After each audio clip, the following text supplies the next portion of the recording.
എന്നിട്ട് ഇവിടെ വന്ന് കൊടുക്കുക എന്നുള്ള ഉദ്ദേശത്തിലാണ് അറേഞ്ച് ചെയ്തിരിക്കുന്നത്. അപ്പോൾ ഇവിടെ വന്ന് അമ്മയെ കണ്ട് പ്രാർത്ഥിച്ച് അമ്മയെ കണ്ടിട്ട് നേരെ മരിയൻ വാരി വന്ന് അവിടുന്ന് കഞ്ഞിയും കുടിച്ച് നേരെ മരിയൻ ഗാർഡൻസിൽ വന്ന് കുർബാനയോ ആരാധനയോ എന്താണ് കൂടിയിട്ട് ആരുടെ സമയം വെളിപ്പെടുത്തിയിരിക്കുക. അത് 8 മണി വരെ കുർബാനയുണ്ട്, രാത്രി 8 മണി വരെ കുർബാനയുണ്ട്.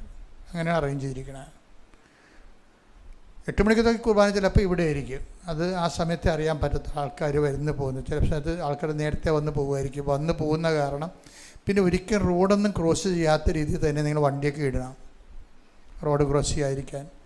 പോലീസിന് എപ്പോഴും ബുദ്ധിമുട്ടുണ്ടാക്കരുത്. കാര്യം എപ്പോഴായാലും ഇത് ആൾക്കാർ ഡിസംബർ 7-ാം തീയതി നമ്മൾ പറഞ്ഞില്ലെങ്കിലും ആൾക്കാർ വരുമ്പോൾ ഞങ്ങൾ ചെയ്യണത് ട്രാഫിക് കുഴപ്പമുണ്ടാകാതിരിക്കാൻ നോക്കുന്നത്. ഞങ്ങൾ പിടിച്ച ആൾക്കാരെ വരുത്തുകയല്ല. ഡിസംബർ 7-ാം തീയതി എല്ലാ കൊല്ലവും ആൾക്കാർ വരണതാണ്. പക്ഷേ ഇപ്പം നിങ്ങൾ ഓരോരുത്തർ കട്ട കൂടി നിൽക്കാതിരിക്കാനും ട്രാഫിക് പ്രോബ്ലം ഉണ്ടാകാതിരിക്കാനും പൊതുജനങ്ങൾക്ക് ബുദ്ധിമുട്ടുണ്ടാകാതിരിക്കാൻ വേണ്ടിയാണ് ഈ കുർബാനയുടെ സ്ഥലമൊക്കെ മാറ്റി അറേഞ്ച് ചെയ്തിരിക്കുന്നത്. അല്ലെങ്കിൽ എല്ലാവരും ഇവിടെ തന്നെ തങ്ങി നിന്നിട്ട് ആർക്കും കൂടാനും പറ്റത്തില്ല. കഴിഞ്ഞ പ്രാവശ്യം അവിടെ ഭയങ്കര ഉന്തുതള്ളും ആൾക്കാരും വന്ന ചൈതന്യത്തിനെ പോയി ആൾക്കാരുടെ കാര്യം കഷ്ടപ്പെട്ട് അകലെന്നൊക്കെ വന്നതല്ലേ. അപ്പം അവർക്ക് മാതാവിനെ കാണണമെന്നുള്ള ചിന്ത വരുമ്പോൾ അകത്തുള്ളൊരു പോകത്തുമില്ല.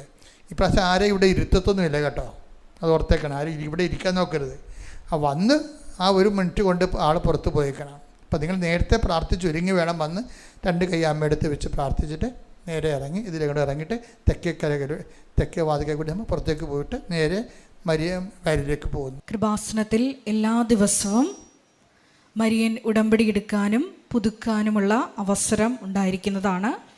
അതുപോലെ തന്നെ എല്ലാ ദിവസവും രാവിലെ 10:30 ഇംഗ്ലീഷ് മരിയൻ ഉടമ്പടി ക്ലാസ്സും ഉച്ചകഴിഞ്ഞ് 1:30 ഹിന്ദി മരിയൻ ഉടമ്പടി ക്ലാസ്സും 2-ാം ചൊവ്വാഴ്ചകളിൽ തമിഴ് മരിയൻ ഉടമ്പടി ക്ലാസ്സും രാവിലെ 10 മണിക്ക് ഉണ്ടായിരിക്കുന്നതാണ്. കൃപാസനത്തിൽ സമർപ്പണ ജീവിതം നയിക്കാൻ ആഗ്രഹിക്കുന്ന യുവതികൾ, +2 ഡിഗ്രി പാസ്സായ കുട്ടികൾ 82 81 29 75 11 എന്ന വാട്സപ്പ് നമ്പറിൽ ബന്ധപ്പെടുക.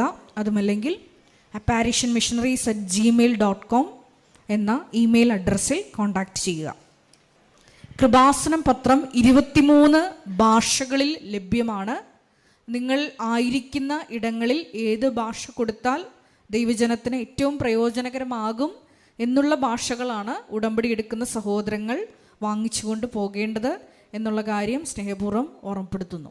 പരിശുദ്ധ പരമദിവ്യകാരുണ്യത്തിന് ആരാധനയും സ്തുതിയും പുകഴ്ചയും ഉണ്ടായിരിക്കട്ടെ. പരിശുദ്ധ പരമദിവ്യകാരുണ്യത്തിന് നേരവും ആരാധനയും സ്തുതിയും പുകഴ്ചയും ഉണ്ടായിരിക്കട്ടെ. പരിശുദ്ധ പരമദിവ്യകാരുണ്യത്തിന് നേരവും ആരാധനയും സ്തുതിയും പുകഴ്ചയും ഉണ്ടായിരിക്കട്ടെ. എൻ്റെ പ്രിയപ്പെട്ടവരെ, തിരുസഭയിലെ ആഗമന കാലം ആരംഭിക്കുകയാണ്. ക്രിസ്മസിനൊരുക്കമായി ചെറിയ നോൻപ് കാലം ആരംഭിക്കുകയാണ്. 25 നോൻപെന്ന് പറയും. അൾത്താരയിലെ തപസ്സിൻ്റെയും പ്രായശ്ചിത്തത്തിൻ്റെയും ഒക്കെ അടയാളമായ വയലറ്റ് കളറ് ഇന്നു മുതൽ ക്രിസ്മസ് വരെ ഉപയോഗിക്കുകയാണ് സഭ. നമ്മളെ തപസ്സിലേക്കും ആത്മീയ ഒരുക്കത്തിലേക്കും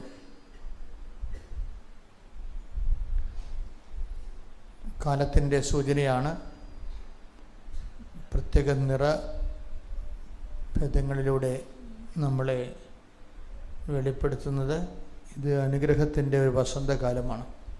ഉടമ്പടി അതിൻ്റെ അനേകം പുതിയ പുതിയ ദൈവാനുഭവങ്ങളിലൂടെ മനുഷ്യർ ജനതയെ ആഘോഷിച്ച് മുന്നേറുന്ന ഒരു കാഴ്ചയാണ് അനുദിന സാക്ഷ്യങ്ങളിലൂടെ നമ്മൾ കണ്ടുകൊണ്ടിരിക്കുന്നത്.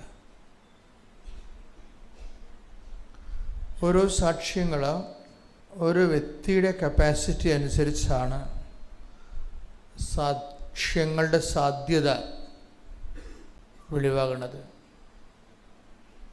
ഇപ്പം ഞങ്ങളെ പോലെയുള്ള സ്പിരിച്വൽ മെക്കാനിസ്റ്റുകൾ എപ്പോഴും ചെയ്യണത് വ്യക്തിയുടെ കപ്പാസിറ്റി വർദ്ധിപ്പിക്കാനുള്ള ഫോർമുല, സുവിശേഷ സൂത്രവാക്യങ്ങൾ കണ്ടെത്തിക്കൊണ്ട് നിങ്ങൾക്ക് എല്ലാ ആഴ്ചകളിലും അതിൻ്റെ ടിപ്സ് പറഞ്ഞു തരും. കൂടുതൽ ബുദ്ധിയുള്ളവരും ആധ്യാത്മികമായ ചൈതന്യമുള്ളവർ അതെല്ലാം ആപ്ലിക്കേറ്റ് ചെയ്യും. അല്ലാത്തവർ അതിൻ്റെ ഓപ്പറേഷൻ ലെവൽ മാത്രമേ ശ്രദ്ധിക്കത്തുള്ളൂ. രണ്ട് തരത്തിലാണ് മനുഷ്യർ ആധ്യാത്മികതയെ കാണുന്നത്. ചിലർ ഓപ്പറേറ്റ്, ഇപ്പം ചില നമ്മൾ വീടുകളിലൊക്കെ നമ്മൾ നാട്ടിൻപുറങ്ങളിലൊക്കെ ഈ പൊടിമില്ലുകളൊക്കെ ഇല്ലേ, അല്ലെങ്കിൽ മില്ലുകൾ, തടി അറുക്കുന്ന മില്ലുകൾ. അപ്പോൾ അതിൻ്റെ മെക്കാനിക്കൽ ആയുള്ള കാര്യങ്ങൾ ചിലപ്പോഴും അയാൾക്ക് അറിയത്തില്ലായിരിക്കും. അയാളെ സ്വിച്ച് ഓൺ ചെയ്യാൻ അറിയത്തുള്ളൂ. സ്വിച്ച് ഓൺ ചെയ്യുമ്പോൾ മോട്ടർ ഓൺ ചെയ്തിട്ട് ഗോതമ്പ് അരി ഇടുകയാണെങ്കിൽ അത് പൊടിച്ച് കിട്ടും. Simple mechanism. ചില ആൾക്കാർക്ക് അതിൻ്റെ മെഷീൻ മെക്കാനിസം അറിയാം. ഇങ്ങനെ മെഷീൻ നിന്ന് പോയാൽ അവരതിനെ അഴിച്ച് പണിയും. ഉടമ്പടിയിലും ഈ രണ്ട് തരം ആൾക്കാരുണ്ട്. ചിലരിങ്ങനെ ഓപ്പറേറ്റർമാർ മാത്രമേ ഉണ്ട്. അവരിവിടുന്ന് പോകുന്നു, നീലത്തിൽ കത്തിക്കുന്നു, പച്ചത്തിൽ കത്തിക്കുന്നു, പ്രത്യക്ഷങ്ങളെ പ്രാർത്ഥന ചെല്ലുന്നു, ഓപ്പറേറ്റ് ചെയ്യുക മാത്രം ചെയ്യും. പത്രം കൊടുക്കാൻ പറഞ്ഞ് കൊടുക്കുന്നു. അപ്പം ഉടമ്പടിക്ക് എന്തെങ്കിലും ഒരു കൂടുതൽ ഫലം ഉണ്ടാക്കണമെന്നുണ്ടെങ്കിൽ അതെങ്ങനെ റീമോഡുലേറ്റ് ചെയ്യണമെന്നുള്ള മെക്കാനിസം അവർക്കറിയാൻ പറ്റത്തില്ല. അതുകൊണ്ട് തന്നെ പലപ്പോഴും വരുന്നൊരു വിഷയം, ഇത്തിരി ബോധമുള്ളവരായിരിക്കണേ ഉടമ്പടി എടുക്കേണ്ടതെന്നുള്ളതാണ് ഇന്ന് വരെ എനിക്ക് കിട്ടിയിരിക്കുന്ന ഒരു അനുഭവജ്ഞാനം. ബോധമില്ലാത്തവർ ഉടമ്പടി എടുക്കുന്നത്. ബോധമെന്ന് പറഞ്ഞു കഴിഞ്ഞാൽ അറിയാമല്ലോ, ഒരു വിഷയം നമ്മൾ ആരുമായിട്ടാണ് ഉടമ്പടി ചെയ്യണത്, അതിനെക്കുറിച്ചൊരു ബോധം ഉണ്ടാകണം. നമ്മൾ ദൈവവുമായിട്ടാണ് ഉടമ്പടി ചെയ്യണത്, അല്ലേ? കൃപാസനത്തിൽ ഉടമ്പടി ചെയ്യുന്നത് ആരുമായിട്ടാണ്? പരിശുദ്ധ അമ്മയുമായിട്ടല്ല നമ്മൾ ഉടമ്പടി ചെയ്യണത്. ആരുമായിട്ടാണ് ഉടമ്പടി ചെയ്യണത്? ഈശോയുമായിട്ടാണ് ഉടമ്പടി ചെയ്യണത്. പരിശുദ്ധ അമ്മ അതിൻ്റെ ഒരു സാക്ഷിയും മധ്യസ്ഥയുമാണ്. സാക്ഷിയുമാണ്, അതേസമയം തന്നെ മാധ്യസ്ഥയുമാണ്. സാക്ഷിയും മാധ്യസ്ഥയും മാത്രമല്ല, പിന്നെ ആരാണ്? പരിശുദ്ധ അമ്മ ഉടമ്പടിയുടെ ഒരു മാതൃകയുമാണ്. പക്ഷേ ഉടമ്പടിക്കാണ് പരിശുദ്ധ അമ്മ ഏറ്റവും ടോപ്പ് മോഡലും അതുപോലെ തന്നെ ഏറ്റവും വലിയ മാധ്യസ്ഥ്യമാകുന്നത്. ഉടമ്പടിയുടെ എല്ലാ മേഖലകളിലും നമ്മൾ മദറിനെയാണ് ഒരു മോഡലായിട്ട് അവലംബിക്കുന്നത്.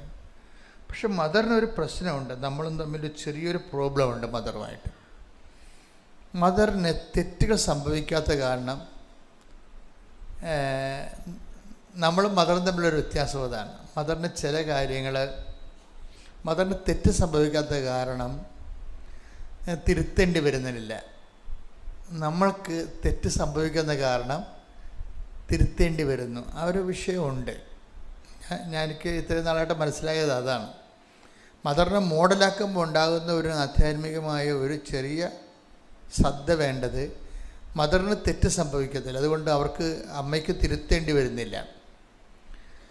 നമ്മൾക്ക് തെറ്റ് സംഭവിക്കുന്നു, അതുകൊണ്ട് തന്നെ നമ്മൾ തിരുത്തേണ്ടി വരുന്നു.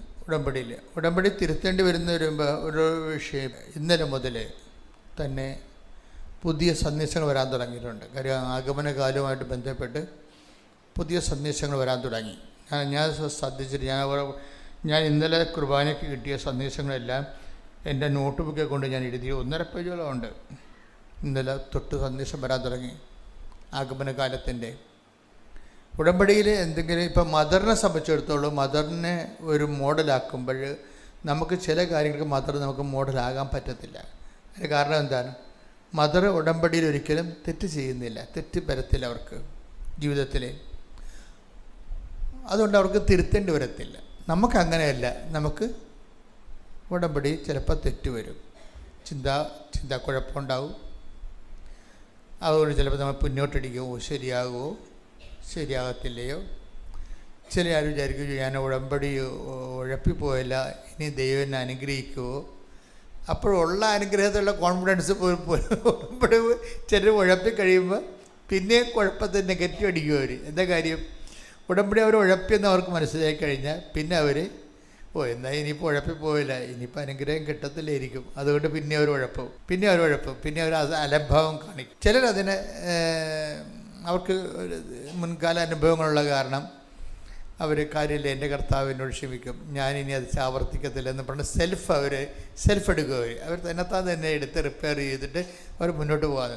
ചില ആൾക്കാർ അവിടെ കിടന്നിട്ട് തെറ്റ് സംഭവിച്ചാൽ അവിടെ തന്നെ കിടക്കും, പിന്നെയും തെറ്റ് സംഭവിക്കും, പിന്നെ ഉടമ്പടിയിൽ നിന്ന് കുറഞ്ഞ് വരും. പല മനുഷ്യരാണ്. ഇപ്പോൾ എനിക്ക് ഇന്നലെ മെസ്സേജ് വന്നിരിക്കുന്നത് ഉടമ്പടി പശ്ചാത്താപവും നമ്മുടെ പശ്ചാത്താപവും തമ്മിൽ കുറച്ച് വ്യത്യാസമുണ്ടെന്നാണ് പറഞ്ഞു. നമ്മുടെ പശ്ചാത്താപം എന്ന് പറഞ്ഞാൽ നമ്മൾ സാധാരണ ആൾക്കാർ കുമ്പസാരിക്കുകയും കാത്തലിക്സ് കുമ്പസാരിക്കുകയും വൈദികൻ കൽപ്പിച്ച് നൽകുന്ന പ്രായശ്ചിത്തങ്ങൾ നമ്മൾ സ്വീകരിക്കുകയും ചെയ്യുമല്ലോ. പലപ്പോഴും വൈദികൻ കൽപ്പിച്ച് നൽകുന്നത് കാലികമായ ശിക്ഷയിൽ നിന്നുള്ള ഇളവിന് വേണ്ടി നമുക്കൊരു പ്രാർത്ഥനയായിരിക്കും പറഞ്ഞു തരണത്. പക്ഷേ ഉടമ്പടിയിലുള്ളൊരു പ്രശ്നം വെച്ച് കഴിഞ്ഞാൽ ഉടമ്പടിയിൽ ഒരു പ്രായശ്ചിത്തം പ്രാർത്ഥന കൊണ്ട് ശരിയാകത്തില്ല. അതാണ് ഇന്നലെ മുതൽ ഈശോ പറയാൻ തുടങ്ങിയത്. ഉടമ്പടി എടുത്തവർ കുമ്പസാരിച്ച് കഴിഞ്ഞാൽ, അല്ലെങ്കിൽ ഇപ്പോൾ കത്തോലിക്കരല്ല എന്ന് വിചാരിച്ചു, അല്ലെങ്കിൽ ക്രിസ്ത്യൻസ് അല്ലെന്ന് തന്നെ വിചാരിച്ചു, അപ്പോൾ അവർ നിങ്ങൾക്ക് ഉടമ്പടി തെറ്റിപ്പോയാൽ നിങ്ങൾക്ക് ഒരു സോറി പറഞ്ഞത് കൊണ്ടോ അതിന് പകരം ഒരു പ്രാർത്ഥന ചൊല്ലിയത് കൊണ്ടോ ടാലിയാകത്തില്ല. എന്താ കാര്യം? ഉടമ്പടി വന്നിരിക്കുന്ന പശ്ചാത്താപം വന്നിരിക്കുന്ന എവിടെ, ഉടമ്പടി വന്നിരിക്കുന്ന തെറ്റെവിടെ വരണത്? ഉടമ്പടി ശരി എന്താണെന്ന് നോക്കിയിട്ടില്ല എൻ്റെ തെറ്റ് മനസ്സിലാകണത്. ഉടമ്പടിയുടെ ശരി എന്താണ്? അവൻ പറയണത് പോലെ ചെയ്യുകയാണ്. അവൻ പറയണത് പോലെ ചെയ്യുന്നതാണ് അതിൻ്റെ ശരി. അതിൻ്റെ തെറ്റെന്താ? അവൻ പറയണത് പോലെ ചെയ്യാത്തതാണ് തെറ്റ്. പിന്നെ അതിൻ്റെ പ്രായശ്ചിത്തം എന്താ?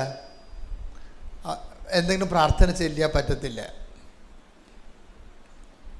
അതുകൊണ്ട് നിങ്ങൾ കൃപാസനത്തിൽ കുമ്പസാരിച്ചു എന്ന് പറഞ്ഞാലും നാട്ടിൽ കുമ്പസാരിച്ചു എന്ന് പറഞ്ഞാലും എൻ്റെ മുഖത്ത് ഒരു തെളിച്ചമൊന്നും ഉണ്ടാകത്തില്ല.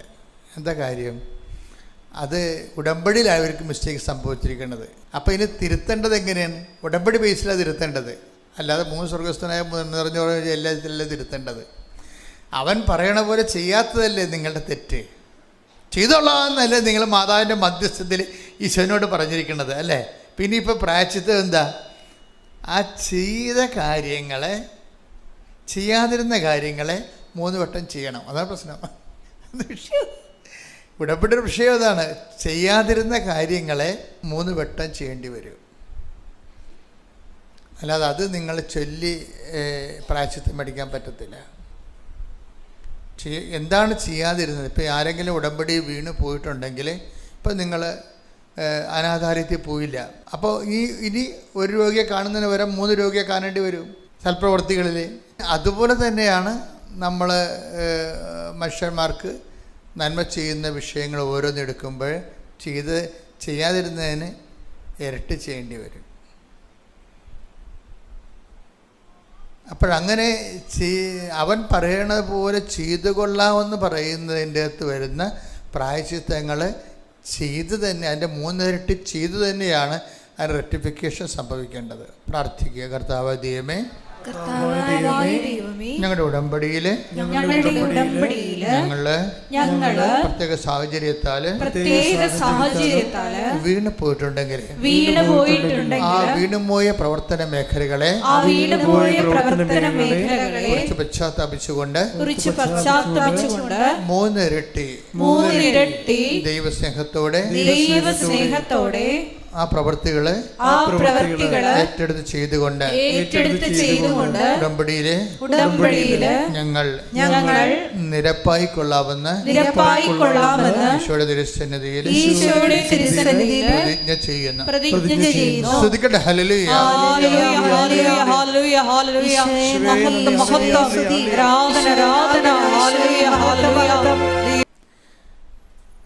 പ്രാർത്ഥനയുടെ ഒരു വിഷയം നിങ്ങളെപ്പോഴും, എൻ്റെ മക്കളെപ്പോഴും ശ്രദ്ധിക്കേണ്ടത്, ഈ അനുതാപത്തിൻ്റെയും പ്രായശ്ചിത്തത്തിൻ്റെയും ഒക്കെ മേഖലകളെക്കുറിച്ച് പറയുമ്പോൾ നിങ്ങളത് സാങ്കേതികമായിട്ട് എടുക്കരുത്. നമ്മൾ എക്സർസൈസ് ചെയ്ത് സ്കൂളിലെ നമ്മൾ ഒരു കെട്ടെടുത്ത പരീക്ഷ, അപ്പോൾ ആ കെട്ടെടുത്ത പരീക്ഷയ്ക്ക് നമ്മൾ ഓറൽ എക്സാം, അതിനാണ് പണ്ടത്തെ. ഇപ്പം നിങ്ങൾ ഓറൽ എക്സാം എന്നല്ലേ പറയണത്, പണ്ടത്തെ കേട്ടെടുത്താണ് സാധനം. അപ്പോൾ നിങ്ങൾ കേട്ടെടുത്ത് പരീക്ഷ നിങ്ങൾ തോറ്റെന്ന് വിചാരിച്ചോ. അപ്പോൾ എന്താ പിന്നെ വരാൻ പോകണം? നമുക്ക് ഇമ്പോസിഷൻ വരും അല്ലേ? പണ്ടത്തെ ഇമ്പോസിഷൻ ഇപ്പോഴും ഉണ്ട്. ഇമ്പോസിഷൻ വരുമ്പോൾ എന്താണ്, നിങ്ങൾ 100 പ്രാവശ്യം എഴുതാൻ പറയും ആ ആൻസർ. 3 പ്രാവശ്യമല്ല, ഇമ്പോസിഷൻ 100 പ്രാവശ്യം എഴുതി 50 പ്രാവശ്യം എഴുതാൻ പറയും. ഇപ്പം നേരത്തെ അച്ഛൻ എന്താ നിങ്ങളോട് പറഞ്ഞത്, ഉടമ്പടിയിലൊരു സംഭവം വീണു പോയി കഴിഞ്ഞാൽ അതിൻ്റെ പ്രായശ്ചിത്തമായിട്ട് അത് 3 പ്രാവശ്യം നമ്മൾ ചെയ്യണമെന്ന് പറഞ്ഞില്ലേ. ഇപ്പം ചെയ്യുമ്പോൾ ഒരു പ്രോബ്ലം ഉണ്ട് അവിടെ. നമ്മൾ ഈ ഇമ്പോസിഷൻ ചെയ്യണ പോലെ അതൊരു പ്രായശ്ചിത്തമായിട്ട് പറഞ്ഞത് സ്കൂളിലെ ഇമ്പോസിഷൻ പോലെ വരരുത്. മനസ്സിലായില്ലേ? ഇപ്പം നിങ്ങൾ പത്രം കൊടുത്തില്ല എന്നാൽ ഞാൻ 3 കെട്ട് പത്രം മേടിച്ച് 30 പേർക്ക് കൊടുത്തോളാം എന്ന് പറഞ്ഞു കഴിഞ്ഞാൽ ഇമ്പോസിഷൻ എടുക്കണ പോലെ വരരുത്. ഉടമ്പടിയുടെ ഇമ്പോസിഷൻ അല്ലത്. അതായത് ഇപ്പം ഞാൻ നിങ്ങളോട് എന്താ പറഞ്ഞത്, എൻ്റെ മക്കളെ ഈ ഒരു പാട്ട് ജയഷ്പതർ ഒന്നൊരു പഠിക്കാതെ ശ്രുതിക്കട്ടെ ഹല്ലേലൂയ. ഓരോരുത്തർ പറയുമ്പോൾ ഓരോ മീറ്ററിലാണ് പാടുന്നത്. ഓരോരുത്തർ പാടുമ്പോൾ ഓരോ അളവിലാണ് പാടുന്നത്. എന്നുവെച്ചാൽ സംഗീതത്തിൻ്റെ അളവല്ല, ദൈവസ്നേഹത്തിൻ്റെ അളവ് വ്യത്യാസം. അതാണ് വിഷയം. പ്രാർത്ഥനയും അങ്ങനെ തന്നെയാണ് വരണത്. ഇപ്പോൾ ഒരാൾ പ്രാർത്ഥിക്കുന്ന ദൈവസ്നേഹത്തിൻ്റെ മീറ്ററിലല്ലായിരിക്കും അടുത്ത ആൾ പ്രാർത്ഥിക്കുന്ന, വ്യത്യാസമുണ്ട്. ഇപ്പോൾ ഉടമ്പടി വരുമ്പോൾ നമുക്ക് എപ്പോഴും വിഷയമുണ്ട് ഗ്യാരണ്ടീഡ് എന്താണ്. ഉടമ്പടിയുടെ ഫസ്റ്റ് ഗ്യാരണ്ടി എന്താണ്? I will come with you wherever you go. അതാണ് ഫസ്റ്റ് ഗ്യാരണ്ടി.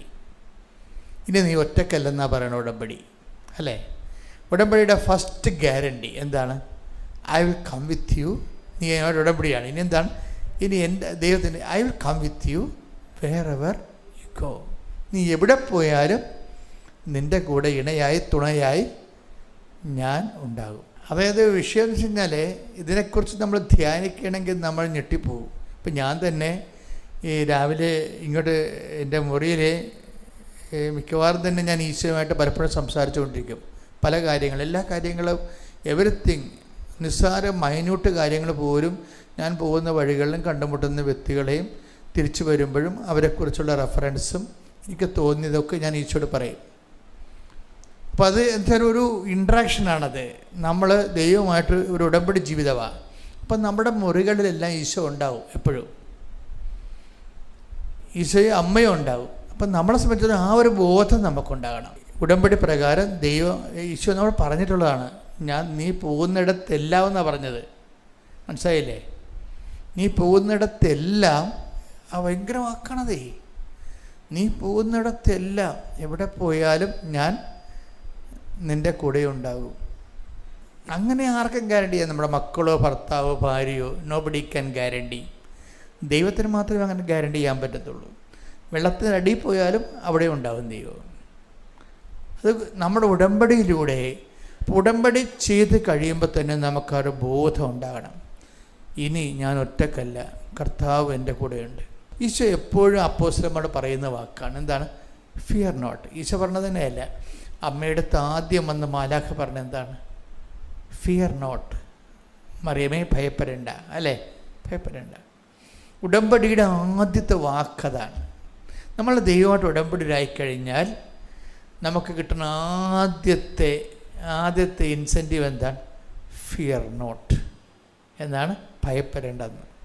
നീ ജോലിയെക്കുറിച്ച് ഭയപ്പെടേണ്ട. കഴിഞ്ഞ ദിവസങ്ങളിലേ രസമുണ്ട്, ഇമ്മാനുവൽ എഫ് എന്നും പറഞ്ഞൊരു മകൻ സാക്ഷ്യം പറഞ്ഞു. ഇമ്മാനുവൽ എഫ് 3 കൊല്ലമായിട്ട് നിരീശ്വരവാദിയായിട്ട് ജീവിക്കുന്ന ആളാണ്. നിരീശ്വരവാദികൾക്കുണ്ടാകുന്ന ചെറിയൊരു പ്രോബ്ലം വെച്ച് കഴിഞ്ഞാൽ അവർ ഈ നിരീശ്വരവാദത്തിലേക്ക് വന്ന് ഈ രോഗം അവർ പടർത്താൻ നോക്കും. ഈ കൊതുകിനെ പോലെയുള്ള പരിപാടിയാണ്. അവർക്കുണ്ടാകുന്ന ചിക്കൻ ഗുനിയ മറ്റുള്ളവരെയും പോയി കുത്തുവെച്ച് ഈ നിരീശ്വരവാദം അവർ പടർത്തിക്കൊണ്ടേയിരിക്കും. ഇത് കാരണം വരാൻ പോകുന്ന പ്രശ്നം, ഇവർ ഈശ്വരവിശ്വാസത്തിലേക്ക് തിരിച്ചു വരുന്നു കഴിഞ്ഞാൽ ഇവർക്ക് പിന്നീട് ഉണ്ടാകുന്ന ഇവർ വർക്ക് എത്ര ചെയ്താലും ബാക്കി എല്ലാ വർക്കുകളും നമുക്ക് പശ്ചാത്താപം വന്നു കഴിഞ്ഞാൽ നമുക്ക് വർക്ക് ചെയ്ത് വിജയിപ്പിക്കാൻ പറ്റും. ഈ നിരീശ്വരവാദികൾ ഏതെങ്കിലും പൂർവികരുടെ ദൈവാനുഗ്രഹം, അമ്മയുടെ അപ്പനമ്മമാരുടെ പ്രാർത്ഥന കൊണ്ട് അവർ പിന്തിരിഞ്ഞ് വന്ന് സത്യം മനസ്സിലാക്കി കഴിഞ്ഞാൽ, സത്യം മനസ്സിലാക്കിയത് കൊണ്ട് മാത്രം ആയില്ല, ഇതിനുള്ള പ്രശ്നം എപ്പോഴും ഇതിൻ്റെ പ്രായശ്ചിത്തം ചെയ്തുകൊണ്ടിരിക്കണം. റെക്ടിഫൈ ചെയ്യണമെങ്കിൽ ബൈബിളിൻ്റെ ഏറ്റവും പ്രധാനപ്പെട്ട സംഭവമാണ് പ്രായശ്ചിത്തം. നമ്മൾ തെറ്റ് ചെയ്ത സോറി പറഞ്ഞ ഈ സംഭവം സോറി പറയാം നമുക്ക്. അതുകൊണ്ട് ഇപ്പോൾ ഒരു കറണ്ടിൻ്റെ കമ്പി പൊട്ടിപ്പോയി, അത് നമുക്ക് കെട്ടിവെക്കാം. പക്ഷെ കറണ്ട് പാസ് ചെയ്യണത് വേറെ വിഷയമാണ്. കെട്ടിയത് കൊണ്ട് കറണ്ട് പാസ് ചെയ്യേണ്ട കാര്യമില്ല. കറണ്ട് പാസ് ചെയ്യണമെങ്കിൽ ചാർജ് ചെയ്യണം. പറഞ്ഞ മനസ്സിലാകുന്നുണ്ടോ? ഇപ്പോൾ ഒരു കറണ്ട് കമ്പി പൊട്ടിപ്പോയാൽ സ്വാഭാവിക ലൈൻമാന് വന്നത് കെട്ടിവെക്കാം. കെട്ടിവെച്ചത് കൊണ്ട് കറണ്ട് പാസ് ചെയ്യണമെന്ന് നിർബന്ധമില്ല. കറണ്ട് പാസ് ചെയ്യണമെന്നുണ്ടെങ്കിൽ ചാർജ് ചെയ്യണം. ഇതുപോലൊരു പ്രശ്നമാണ് ഈ പശ്ചാത്താപം. ഇപ്പോൾ ദൈവത്തോട് നമുക്ക് സോറി പറയാം. സോറി പറഞ്ഞാൽ പൊട്ടിപ്പോയ കമ്പി കെട്ടിവെച്ചതുപോലെ ഉള്ളൂ. ചാർജ് ചെയ്യണമെന്നുണ്ടെങ്കിൽ ദൈവത്തിലെ പരിശുദ്ധാത്മാവ് പിന്നെ പ്രവർത്തിക്കണ്ടേ? അതിനെന്ത് ചെയ്യണം? ആ പശ്ചാത്താപം നമ്മൾ പ്രവർത്തി കാണിക്കേണ്ടി വരും.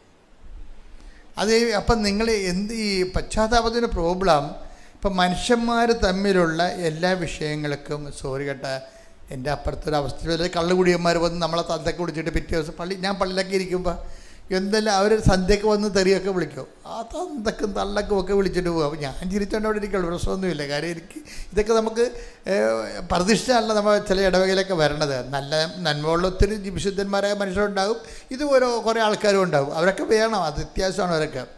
പക്ഷെ ഒരു പ്രോബ്ലം വെച്ച് കഴിഞ്ഞാൽ അവർ നാളെ ബോധം അവരെ കള്ളിറങ്ങുമ്പോൾ അവരൊന്ന് സോറി പറയും. പക്ഷെ സോറി പറഞ്ഞാൽ നമുക്ക് മനുഷ്യന്മാർക്ക് തമ്മിൽ പ്രശ്നമില്ല, പക്ഷെ ദൈവത്തിന് സോറി കൊണ്ട് പറ്റത്തില്ല. സോറി പറഞ്ഞാൽ പറയും ആ പൊട്ടിയ കമ്പി കെട്ടിവെച്ചെന്ന് പറയും. ചാർജ് ചെയ്യണമെങ്കിൽ എന്ത് ചെയ്യണം? പരിശുദ്ധാത്മാവ് കയറിപ്പോണ്ട് അതിൽ ചാർജ് ചെയ്യുമെന്ന് പറയണത്. ചാർജ് ചെയ്യണമെന്നുണ്ടെങ്കിൽ നമ്മളത് പ്രായശ്ചിത്തം ചെയ്യണം. അതിന് വേണ്ടി പ്രായശ്ചിത്തം, അതെന്തുമാത്രം ഇരട്ടി പ്രായശ്ചിത്തം ചെയ്യാൻ പറ്റും നമ്മൾ ചെയ്ത് തെറ്റിന്. അതുകൊണ്ടാണ് പശ്ചാത്താപത്തിൻ്റെ കൂടെ പോകുന്ന സംഭവമാണ് പ്രായശ്ചിത്തം.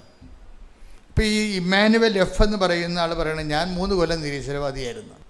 അപ്പോൾ എൻ്റെ എല്ലാ ബിസിനസ്സും തകർന്ന്, എന്നെ നാട്ടിൽ ചെയ്തതും തെറ്റിപ്പോയി, എനിക്ക് ഇവിടുന്ന് കരകയറാനും പറ്റണില്ല. ഞാൻ അങ്ങനെ പെട്ട് നിൽക്കുകയാണ്. ഞാൻ പെട്ടുപോയപ്പോൾ അമ്മ എന്നെ പറഞ്ഞ്, എടാ മോനെ നീ പോയി കൃപാസനത്തിൽ പോകും. ഇപ്പം ഇന്നിപ്പോൾ എല്ലാ മനുഷ്യർക്കും കേരളത്തിൽ മൊത്തം മലയാള ഭാഷ അറിയാവുന്നവർക്ക് പ്രത്യേകിച്ച് എന്തെങ്കിലും വന്നാൽ അവരെങ്ങനെ പിടിച്ചു നിന്നാലും അവസാന കൈക്ക് അവർ പറയും കൃപാസനത്തിൽ പോയാന്ന് ചോദിക്കും ആൾക്കാർ. കാരണം ഞാൻ ദിവസം കാണുന്ന ആൾക്കാരെന്ന് പറയുന്നത് ഒരിക്കലും ദൈവമായിട്ട് അടുക്കാത്ത ആൾക്കാരെയാണ് പലപ്പോഴും ഞാൻ കാണുന്നത്. അപ്പോൾ അവർ അങ്ങനെ വരത്തില്ല. പിന്നെ അവർ വന്നെങ്കിൽ ഇവിടെ വന്ന് ദൈവം അവരെ കൊണ്ടുവന്നതാണ്. അപ്പം അങ്ങനെ വരുമ്പോഴേക്കും ഞാനത് സ്പെഷ്യൽ ഇൻട്രസ്റ്റ് എടുക്കും. എന്താ കാര്യം വെച്ചാൽ അവർ ഇനിയും പോയാൽ പിന്നെ ഒരിക്കലും ദൈവത്തിന് അവരെ കിട്ടത്തില്ല. അതുകൊണ്ട് ഞാൻ ആ വിഷയം മാതാവിനോടും ഈശോയോടൊക്കെ മാറിയൊക്കെ പറഞ്ഞിട്ട് ആ വിഷയം ഗ്യാരണ്ടി ചെയ്യും. കാര്യം ഇവൻ രക്ഷപ്പെടണതുകൊണ്ട്. പക്ഷെ ഒരു പ്രശ്നമുണ്ട്, ആ ഒരു വിഷയത്തിൽ നിന്ന് അവൻ നമുക്ക് രക്ഷപ്പെടുത്താൻ പറ്റും. പിന്നെ കണ്ടിന്യൂസ് ചാർജിങ് എന്ന് പറയണത് നമുക്ക് പറ്റത്തില്ല. എന്താ കാര്യം? അത് അവർ തന്നെ ഒരിക്കൽ ദൈവ അനുഗ്രഹം കിട്ടിക്കഴിഞ്ഞാൽ പിന്നെ എന്ത് ചെയ്യണം? അത് മാറാതെ കഴിഞ്ഞ കാലങ്ങളിൽ ദൈവത്തിൽ നിന്ന് അകന്നു പോയതിനൊക്കെ പരിഹാരം ചെയ്തുകൊണ്ട് ചാർജ് ചെയ്തെടുക്കാൻ നോക്കണം. ചാർജ് ചെയ്തെടുക്കാൻ കഴിഞ്ഞ കാലങ്ങളിൽ ഇപ്പോൾ ഇമ്മാനുവലിനെ സംബന്ധിച്ചോളം ഇമ്മാനുവൽ ഒന്ന് ഉടമ്പടി എടുക്കാൻ പോയി. ഈ നിരീശ്വരവാദന്മാർക്കുള്ള കുഴപ്പമെന്ന് വെച്ച് കഴിഞ്ഞാൽ അവർക്ക് ഏറ്റവും കൂടുതൽ പ്രയാസമാണ്. കാര്യം അവർ മാക്സിമം ആൾക്കാരോട് തങ്ങളുടെ നിരീശ്വരവാദം പ്രചരിപ്പിച്ച് കാണും, നാട്ടിലും വീട്ടിലുമൊക്കെ ബന്ധുക്കളോടും. അത് കാരണം ഏറ്റവും വലിയ പ്രശ്നം നാട്ടുകാരും വീട്ടുകാരും തന്നെ ആയിരിക്കും. അപ്പോൾ അവർ നിൽക്കണ കാരണം ഇനി ഇവൻ ഈശ്വര വിശ്വാസത്തിലേക്ക് വന്നാലും അവനത് നാട്ടുകാരുടെ മുമ്പിൽ ചമ്മാന ചളിപ്പുണ്ടാക്കാൻ നിൽക്കത്തില്ല, പറയത്തില്ല. ഈശ്വര വിശ്വാസത്തിലേക്ക് വന്ന കാര്യം പറയത്തില്ല. നാട്ടിൽ കുർബാനക്ക് പോകാതെ വേറെ എവിടെയെങ്കിലുമൊക്കെ കുർബാനക്ക് പോകും. നാട്ടുകാർ ചോദിക്കത്തില്ലേ, നീ ഈശ്വരവാദികൾ നടന്നിട്ട് ഇപ്പം ഈശ്വര വിശ്വാസി ആയില്ലേ എന്ന് ചോദിക്കണ കാരണം ആൾക്കാർക്ക് ചൂണ്ട പോലെയാണ്. ചില മീൻ ഉടക്കി കഴിഞ്ഞാൽ പിടിച്ചു കഴിഞ്ഞാൽ പിന്നെ എന്തുകൊണ്ടാണ് അത് രക്ഷപ്പെട്ടു പോകാത്തതിന് ഞാൻ അതിൻ്റെ കുടുക്ക് നിരീശ്വരവാദത്തിനൊരു പ്രശ്നത്തിൽ അത് നമുക്ക് ഒരു പാപിക്ക് രക്ഷപ്പെടാൻ എളുപ്പം, പക്ഷെ നിരീശ്വരവാദിക്ക് പാടാൻ അവൻ കുടുക്കിൽ കിടക്കുകയാണ്. ഭയങ്കര അതായത് എപ്പോഴും നമ്മുടെ ഈശ്വര വിശ്വാസത്തിൽ കുഞ്ഞുങ്ങളെ വളർത്തണമെന്ന് പറഞ്ഞതിൻ്റെ വലിയ ദൈവാനുഗ്രഹമാണത്. നിങ്ങളുടെ മക്കൾക്ക് വേറെ എന്ത് തെറ്റുണ്ടെങ്കിലും നിങ്ങൾക്ക് തിരുത്താം. പക്ഷേ നിരീശ്വരവാദത്ത് വീണ് പോയാലുള്ള പ്രശ്നം അവന് കുടുക്കിൽ കിടക്കുകയാണ്. അവൻ മറ്റുള്ളവരോടെല്ലാം അത് കെട്ടിപ്പൊഴിച്ചിട്ടുണ്ട്, നിരീശ്വരവാദം. അത് കാരണം അവരുടെ മുമ്പിലൊക്കെ ഇവന് ഇനി താഴാൻ പറ്റത്തില്ല. അവൻ അതുകൊണ്ട് നിരീശ്വരവാദിയായിട്ട് തന്നെ നിന്ന് മരിച്ചു പോകും. എന്തൊരു ഗതികേടാണെന്നറിയാമോ, ഭയങ്കര ഗതികേടാണ്. പക്ഷെ ചിലർക്ക് ഈ വീട്ടുകാരുടെ അമ്മയും അപ്പനും ഒക്കെ ജീവിച്ചിരിക്കുന്നത് തന്നെ വലിയൊരു അനുഗ്രഹമാണ്. കാര്യത്തിൽ നമ്മൾക്ക് ഉത്തരവാദിത്വത്തോടെ പ്രാർത്ഥിക്കാനുള്ള ആൾക്കാരാണ് ഈ അമ്മ, അപ്പൻ, ഭാര്യ ഭയങ്കര സംഭവമാണ്.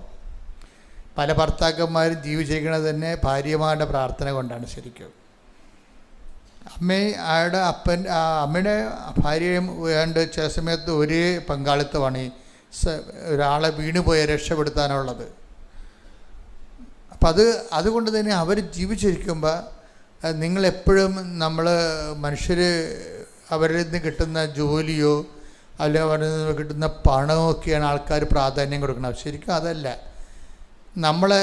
നമ്മുടെ വിശ്വാസത്തിൽ നമ്മളെ വിശുദ്ധിയിൽ നിലനിർത്താൻ വേണ്ടി നമുക്ക് വേണ്ടി ഫസ്റ്റ് ഹാൻഡായിട്ട് പ്രാർത്ഥിക്കുന്ന ആൾക്കാരാണ് ഭർത്താവ്, ഭാര്യ, അമ്മ എന്നൊക്കെ പറയണത്. അപ്പം അതിനൊക്കെ നമ്മൾ ദൈവത്തോട് നന്ദി പറയണം. അവർക്ക് വല്ലതും ചത്തൊടുങ്ങി കിടന്നിട്ട് അല്ലെങ്കിൽ അവർക്ക് തളർന്ന് കിടന്നിട്ട് കിടന്നിട്ട് കരഞ്ഞു കൂപ്പി നിലവിളിക്കണമല്ല. ഭാര്യയും ഭർത്താവൊക്കെ ജീവിച്ചിരിക്കുമ്പോൾ അവരെ തന്നതിന് നമ്മൾ ദൈവത്തോട് നന്ദി പറയണം. മക്കളെ തന്നതിന് ഇപ്പം നമ്മൾ ഈ മക്കളെ കൊണ്ട് ചില ആൾക്കാർക്ക് ഉപകാരമില്ലാത്ത എന്തുകൊണ്ടാണ്? ദൈവത്തിന് ഉപകാരമില്ലാത്തത് കൊണ്ടാണ്. നിങ്ങൾക്കൊരു കുഞ്ഞിനെ കിട്ടി, അതായത് നിങ്ങൾക്ക് 5 കുഞ്ഞുങ്ങളെ പറ്റുമെന്ന് വിചാരിച്ചോ? അപ്പം അങ്ങനെ അല്ലെങ്കിൽ 4 കുഞ്ഞുങ്ങളെ 3 കുഞ്ഞുങ്ങളെ കിട്ടി. നിങ്ങളെ ആ അമ്മമാർ എപ്പോഴും ദൈവതിരുസന്നിധിയിൽ ആരെല്ലാം മറന്നുപോയാലും നിങ്ങൾ മറക്കാതെ ദൈവത്തിന് നന്ദി പറയണം. കുഞ്ഞുങ്ങളെ സംരക്ഷിക്കാനുള്ള ഏറ്റവും നല്ല മാർഗം അവർ മയക്കുമരുന്നിന്, കഞ്ചാവിന്, അല്ലാത്ത തന്നെ അവിഹിതമായ കാര്യങ്ങളൊക്കെ പോകാതിരിക്കാനുള്ള ഏറ്റവും നല്ല പ്രൊട്ടക്ഷൻ എന്ന് പറയണത് അവരെ ഓർത്ത് നന്ദി പറയണതാണ് ദൈവത്തോട്. നിങ്ങൾ നന്ദിയല്ല പറയണത്. നിങ്ങൾ അവരുടെ മാർക്ക് കൂടണേ, അവർക്ക് റാങ്ക് കിട്ടണേ, അവരുടെ വിസ പാസ്സാക, അങ്ങനെയാണ് നിങ്ങൾ ദൈവത്തോട് പറയണത്. ദൈവത്തിന് അതിൻ്റെ അകത്ത് വലിയ റോളൊന്നുമില്ല. എൻ്റെ മക്കളെ എപ്പോഴും നമ്മൾ പ്രാർത്ഥിക്കുമ്പോൾ അതിൻ്റെ അകത്ത് ദൈവത്തിൻ്റെ കണ്ടൻറ്റ് മാറ്റിവെച്ച് വേണം പ്രാർത്ഥിക്കാൻ. നിങ്ങൾ പ്രാർത്ഥിക്കുന്ന ഓരോ സബ്ജക്റ്റിലും ദൈവത്തിന് എന്തെങ്കിലും ഷെയർ ഉണ്ടാകണം. അച്ഛൻ പറഞ്ഞ മനസ്സിലാകണം. നിങ്ങൾ പ്രാർത്ഥിക്കുന്ന എല്ലാ വിഷയത്തിനും അതിനകത്ത് ദൈവത്തിൻ്റെ ഷെയർ ഗ്യാരണ്ടി ചെയ്യണം. ഇത് 100 നിങ്ങളുടെ കാര്യമാണ് ഗ്യാരണ്ടി ചെയ്യണത്. അതുകൊണ്ടാണ് പ്രാർത്ഥനയ്ക്ക് പലപ്പോഴും ഉത്തരം കിട്ടാതെ താമസിച്ച് പോണത്. നിങ്ങൾ ദൈവത്തിൻ്റെ ഷെയർ, ഇപ്പം നിങ്ങളുടെ മകൻ അവൻ വിശുദ്ധി ജീവിക്കാൻ, മകൾ വിശുദ്ധി ജീവിക്കാൻ എന്ത് ചെയ്യണം? അവരുടെ വിദ്യാഭ്യാസവും ആരോഗ്യമാണ് നിങ്ങൾ നോക്കുന്നത്. പക്ഷെ നോക്കേണ്ടത് ദൈവത്തിരുസന്നിധിയിൽ അവൻ വിട്ടുപോകാതിരിക്കാൻ വേണ്ടി അവന് ഓർത്തു. അപ്പം നിങ്ങൾ പ്രാർത്ഥിക്കണം, അത് നിങ്ങൾ യാചന പ്രാർത്ഥനയാണ് നടത്തുന്നത്. അതും പറ്റത്തില്ല. പറ്റത്തില്ല, അത്രയ്ക്കേറെ ഫ്രൂട്ട് വേർത്തിയല്ലത്. നിങ്ങൾ ചെയ്യേണ്ടത് ദൈവത്തോട് നമുക്ക് ആദ്യം ഉണ്ടാകുന്ന മൗലിക വികാരം നന്ദിയാണ്. ഭർത്താവിനെ തന്നതിന് നന്ദി. ഇപ്പം നമുക്ക്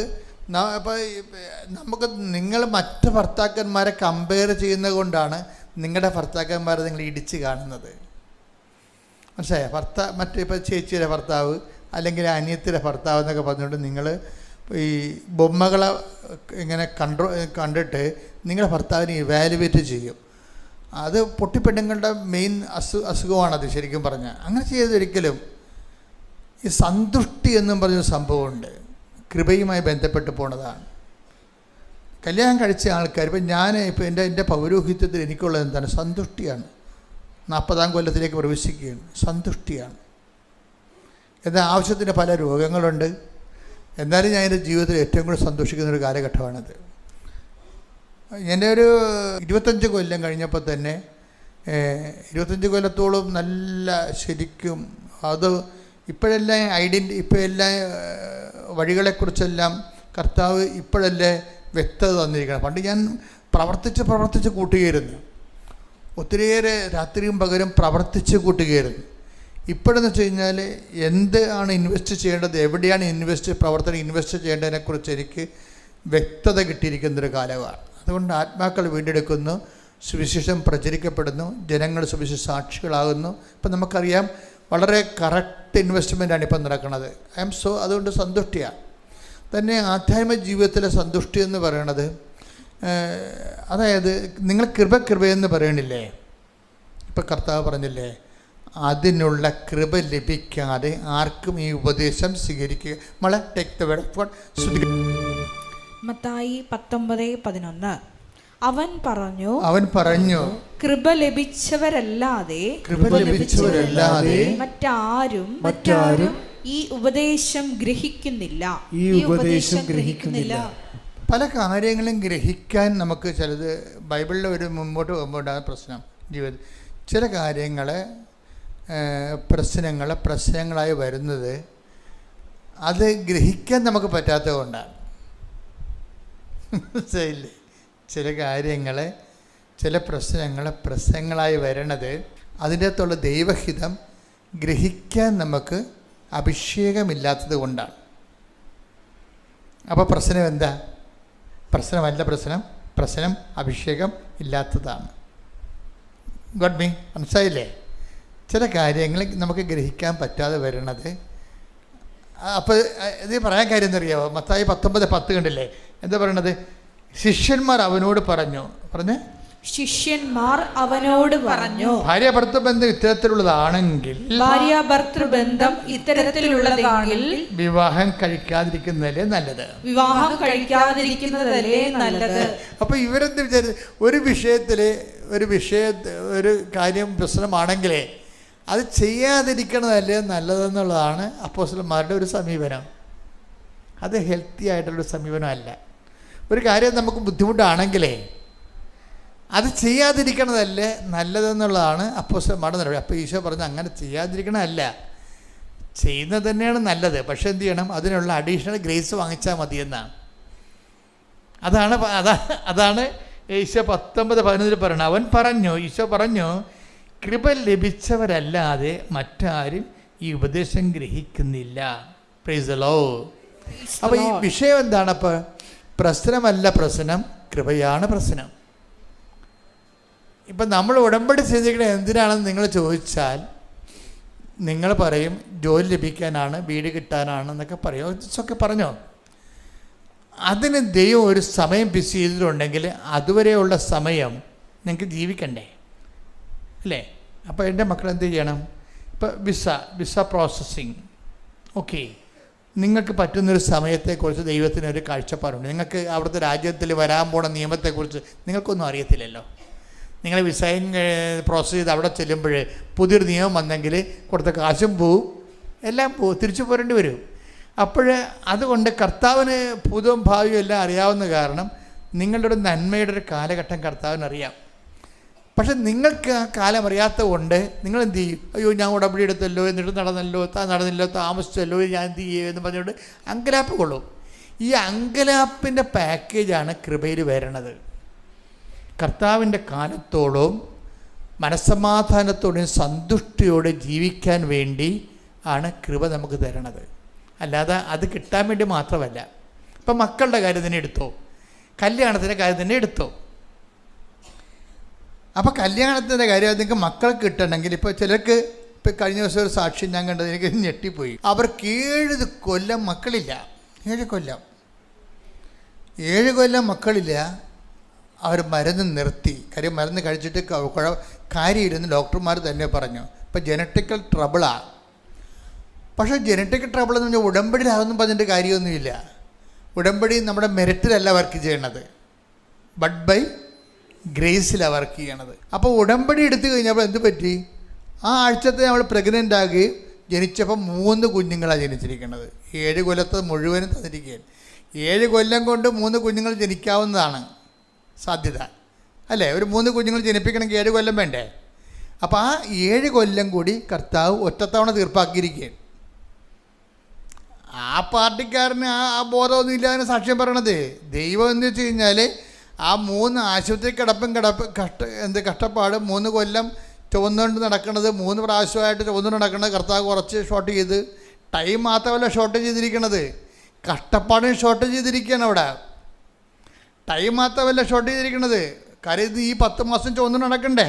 അങ്ങനെ 3 തവണ ചുവന്നു നടന്നല്ലേ 3 കുഞ്ഞുങ്ങളെ പ്രസവിക്കാൻ പറ്റത്തുള്ളൂ.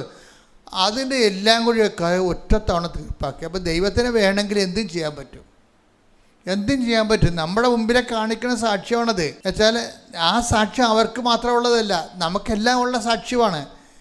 അപ്പോൾ ഇത്രയും നാൾ ജോലി കിട്ടാതിരുന്നതിന് ശേഷം നിനക്ക് കർത്താവ് ഒരു ജോലി തരുമ്പോൾ ആ കഴിഞ്ഞ കാലത്തുള്ള അരിയറെല്ലാം കവർ ചെയ്തായിരിക്കും ചിലപ്പോൾ തരണത്. കഴിഞ്ഞ കാലത്തെ അരിയറെല്ലാം കവർ ചെയ്തായിരിക്കും തരണത്. പക്ഷേ ഇനിയിപ്പോൾ നീ ഉടമ്പടി എടുത്തതിന് ശേഷം ജോലി കിട്ടാൻ വേണ്ടി കുറച്ച് കാലം കൂടി കാത്ത്, കല്യാണം കഴിക്കാൻ വേണ്ടി കുറച്ച് കാലം കൂടി കാത്ത്, കുഞ്ഞുങ്ങളുണ്ടാകാൻ വേണ്ടി കുറച്ച് കാലം കൂടി കാത്തെന്ന് വിചാരിച്ചോ. അല്ലെങ്കിൽ വസ്തുവിന് വഴിയില്ല, അതിനു വേണ്ടി കുറച്ച് കാലം കൂടി കാത്ത്. ഒരു പ്രശ്നം വരാൻ പോണെന്ന് വെച്ച് കഴിഞ്ഞാൽ, നീ ഉടമ്പടി എടുക്കണ മുമ്പ് നിനക്ക് ഈ കാലതാമസം കാരണം കല്യാണം വെക്കണില്ലല്ലോ, വസ്തു വിൽക്കാൻ പറ്റണില്ലല്ലോ, വീട് വെക്കാൻ പറ്റണില്ലല്ലോ, കുഞ്ഞുങ്ങൾ ഉണ്ടാകത്തില്ലല്ലോ ഉണ്ടാകണില്ലോ എന്ന് വിചാരിച്ചാൽ നിങ്ങൾക്ക് ഉണ്ടാകുന്ന ഒരു സങ്കടവും ഒരു ഉത്കണ്ഠയും ഒരു നിരാശയും ഒരു വിഷമവും ഒക്കെ ഉടമ്പടി എടുക്കുമ്പോൾ ശരിക്കും പറഞ്ഞാൽ അതിൻ്റെ കൂടി കവർ ചെയ്യണം ഇതിൻ്റെ അകത്ത്. എന്താ കാര്യം വെച്ച് കഴിഞ്ഞാൽ, ഉടമ്പടി എടുത്തു കഴിയുമ്പോൾ ഇനി കർത്താവ് ഏതെങ്കിലും ടൈമിൽ നിനക്ക് ടൈം ഫിക്സ് ചെയ്തിട്ടുണ്ട്. ആ ടൈമിൽ കർത്താവ് സംഭവം ചെയ്യും. നിന്റെ വിസ പ്രോസസ് ചെയ്യുകയോ കല്യാണം ഫിക്സ് ചെയ്യുകയോ അതുപോലെ തന്നെ ഇത് ജോലി ഫിക്സ് ചെയ്യുകയോ ചെയ്യും. പക്ഷേ എന്താ പ്രശ്നം വെച്ചാൽ നിൻ്റെ വൈകാരിക ലെവല് ഒരു അവിശ്വാസിയുടെ ലെവലാണ്. പറഞ്ഞ മനസ്സിലായി. ഇപ്പം ഞാൻ കല്യാണം ഒത്തുവരാത്ത ആൾക്കാരിവിടെ വരത്തില്ലേ. അപ്പോൾ അവരോടമ്പടി ഞാൻ ഉടമ്പടി 3 പുതുക്കി വെച്ചാൽ കല്യാണം ഒത്തുവരാമെന്ന് പറയുമ്പോൾ അവരുടെ മുഖത്ത് നോക്കി കഴിഞ്ഞാൽ അളിഞ്ഞ മോന്തയായിട്ടാണ് എന്നോട് പറയണതേ. She is not anointed. സന്തുഷ്ടിയില്ല അവർക്ക്. ഉടമ്പടി എന്ന് പറയണത് ആ മെറ്റീരിയൽ ബെനിഫിറ്റ്സിന് മാത്രമല്ല ഉദ്ദേശിക്കുന്നത്. അത് ഫിസിക്കലായിട്ടുള്ള ഒരു മെറ്റീരിയലായിട്ടുള്ള ഒരു ബെനവലൻസ്, അതിൻ്റെ ഒരു ആനുകൂല്യമാണ്. പക്ഷേ നീ ആ മെറ്റീരിയൽ ബെനിഫിറ്റ്സിലേക്ക് എത്തിച്ചേരുന്ന വരെയുള്ള കാലത്ത് നിൻ്റെ മാനസിക നിലവാരവും വൈകാരിക ചുറ്റുപാടുകൾക്കും what you need it, that is സന്തുഷ്ടി എന്ന് പറയും. സന്തുഷ്ടി അത് കൃപയുടെ ഇഫക്ട്സാണ്. പഴയ ബൈബിളിൽ അവർ കൃപയെന്ന് എഴുതിയിരിക്കുന്ന സ്ഥലത്ത് പുതിയ ബൈബിളിൽ കൃപയ്ക്ക് പകരം കൃപയുടെ ഇഫക്ട്സിനെ കുറിച്ച് എഴുതിയിരിക്കുന്നത്. സന്തുഷ്ടി എന്നാണ് പറയണത്. ഇപ്പോൾ ഉടമ്പടി എടുക്കണത് എന്തിനാണ്? നമ്മൾ സന്തുഷ്ടിക്ക് വേണ്ടിയാണ്. കിട്ടാതിരിക്കുന്ന കാലത്തും കിട്ടിയതുപോലുള്ള സംതൃപ്തി, അതാണ് കൃപയുടെ ഇഫക്റ്റ് എന്ന് പറയണത്. അനുഗ്രഹം എന്ന് പറഞ്ഞാൽ കിട്ടിയാൽ മാത്രമേ നമുക്ക് അതിൻ്റെ അനുഭവം കിട്ടത്തുള്ളൂ. ഉടമ്പടി എന്ന് പറയുമ്പോൾ കിട്ടാതിരിക്കുന്ന കാലത്ത് നമ്മൾ അനുഭവിക്കുന്ന മേഖലകളിലെല്ലാം സന്തുഷ്ടി. നിങ്ങൾ സിസ്റ്ററെ ഇത് വായിച്ചേ, 11:10 വായിച്ചേ. സ്തുതിക്കട്ടെ. ഹല്ലേലൂയ, ഹല്ലേലൂയ, ഹല്ലേലൂയ, ഹല്ലേലൂയ. യേശുവേ നന്ദി. ഹല്ലേലൂയ. സക്കറിയ 11:10. സക്കറിയ 11:10. ഞാൻ കൃപ എന്ന വടി എടുത്തൊടിച്ചു. പുതിയ ബൈബിള് അല്ലെ, ഇപ്പോൾ പുതിയ തർജ്ജിമ വന്നിട്ടുണ്ട്. എന്ന് വെച്ച് കഴിഞ്ഞാൽ തർജ്ജിമ എന്ന് പറഞ്ഞാൽ പഴയ തെറ്റാണെന്നല്ല എൻ്റെ അടുത്താണ്. അതായത് ഇപ്പോൾ വന്നിരിക്കുന്ന തർജ്ജിമ തനി ഗ്രീക്കിൽ നിന്ന് ഡയറക്റ്റ് ട്രാൻസ്ലേഷനാണ്. പഴയത് ഹീബ്രു എന്നാണ് എടുത്തിരിക്കുന്നത്. അപ്പോൾ അതുകൊണ്ട് കുറച്ചുകൂടി ആ മൂലാർത്ഥത്തോട് സാധർമ്യം ചിന്തിക്കുക. പണ്ട് നമ്മൾ കൃപയെന്ന് വായിച്ചു. ഇപ്പോൾ കൃപയെന്ന് വായിച്ചു കേട്ടാ സിസ്റ്റർ ജോമൽ സിസ്റ്റർ അത് വായിച്ചേ. ഞാൻ കൃപ എന്ന വടി എടുത്തൊടിച്ചു. ഞാൻ കൃപ എന്ന വടി എടുത്തൊടിച്ചു. അങ്ങനെ സകല ജനതകളുമായി ചെയ്ത എന്റെ ഉടമ്പടി ഞാൻ അസാധുവാക്കി. അപ്പൊ എന്റെ പുതിയ തർജ്ജിമ കിടക്കണ എന്താണെന്നറിയാവോ? ഞാൻ സന്തുഷ്ടി എന്ന വടിയെടുത്ത് ഒടിച്ചെന്നാണ് കിടക്കണത്. കാര്യം ഈ കൃപയുള്ള ആൾക്കാർക്ക് സന്തുഷ്ടി ഉണ്ടാവും. ഇവർക്ക് കൃപ കിട്ടിയില്ലെങ്കിൽ ഇവർക്ക് 3 മാസമായിട്ടും 3 വർഷം കടമ്പടി എടുത്തിട്ട് 3 പുതുക്കിയിട്ടും കല്യാണം ഒത്തില്ലെന്ന് അവർ പറയുമ്പോൾ അളിഞ്ഞ മോന്തയായിട്ടാണ് പറയണത്. അതിൻ്റെ അർത്ഥം എന്താ? സന്തുഷ്ടിയില്ല അവർക്ക്. സന്തുഷ്ടി എന്ന് പറയുന്നത് ബൈബിളിൽ അഭിഷേകം എന്ന് പറയും. അതിനെയാണ് നമ്മൾ ഈശോ പറഞ്ഞു കണ്ടില്ലേ. ഇപ്പം നേരത്തെ വായിച്ചത് എന്താ ഞാൻ വായിച്ചത്? അതിനുള്ള കൃപ ലഭിച്ചവരല്ലാതെ ഉപദേശം സ്വീകരിക്കുന്നില്ല. ഉടമ്പടിയിൽ നമുക്ക് വരുന്ന വിഷയം കൃപയാണ്. കൃപയുടെ ഇഫക്റ്റ് എന്ന് പറഞ്ഞാൽ എന്താ? സന്തോഷമാണ്, സന്തുഷ്ടിയാണ്, തൃപ്തിയാണ്. തൃപ്തി. അപ്പോൾ എപ്പോഴും വിഷയം നോക്കിയാൽ നിങ്ങൾ ജോലി ലഭിക്കുന്ന വരെ, രോഗം സുഖമാകുന്നത് വരെ, പറമ്പ് വിൽക്കുന്നത് വരെ, വിസ പ്രോസസ്സ് ചെയ്യുന്നത് വരെ, PR കിട്ടുന്നത് വരെ നിങ്ങൾക്ക് ഇപ്പോഴും ആശങ്കയും അസന്തുഷ്ടിയും ഉണ്ടെങ്കിൽ you are not in grace. മനസ്സിലായോ? നിങ്ങൾ കൃപയിലല്ല ശരിക്കും പറഞ്ഞാൽ. അതുകൊണ്ട് ഉടമ്പടിക്കാരെപ്പോഴും അപ്പം നിങ്ങൾ പഴയ നൊവേന ക്രിസ്ത്യാനികളെ പോലെ തന്നെയാണ്. നാട്ടു ക്രിസ്ത്യാനിയെ പോലെ തന്നെ. നാട്ടു ക്രിസ്ത്യാനിക്ക് അനുഗ്രഹമില്ല, അവരെക്കുറിച്ച് കൃപയെക്കുറിച്ച് വലിയ ഐഡിയ ഒന്നുമില്ല. നാട്ടു ക്രിസ്ത്യാനിക്ക് എപ്പോഴും ഉള്ളത് അനുഗ്രഹത്തെക്കുറിച്ചും പ്രാർത്ഥന, അനുഗ്രഹം എന്നൊക്കെ അവർ പറയത്തുള്ളൂ. നമ്മളെ ഉടമ്പടി അതല്ല പ്രശ്നം. ഉടമ്പടി എന്ന് പറഞ്ഞാൽ എന്താണ്? കൃപയാണ്. കൃപയുടെ ഇഫക്റ്റ് എന്താണ്? സന്തുഷ്ടിയാണ്. അത് കിട്ടിയാലും കിട്ടിയില്ലെങ്കിലും കിട്ടിയതുപോലുള്ള സംതൃപ്തിയാണ്. കിട്ടിയില്ലെങ്കിലും കിട്ടുന്നവരെ കിട്ടിയതുപോലെയുള്ള സംതൃപ്തിയാണ്. ഇതിനൊരു ആന്തരിക അഭിഷേകമെന്ന് നമ്മൾ പൊതുവെ പറയും. പ്രാർത്ഥിക്കുക, കർത്താവായ ദൈവമേ, അനുഗ്രഹകാലം വരെ സക്കറിയ 11:10 പ്രാർത്ഥിക്കുന്നു, സന്തുഷ്ടിയോടെ ജീവിക്കുവാൻ ഞങ്ങൾക്ക് പ്രത്യേക അനുഗ്രഹം നൽകണമേ. ശ്രുതികടെ ഹല്ലേലൂയ.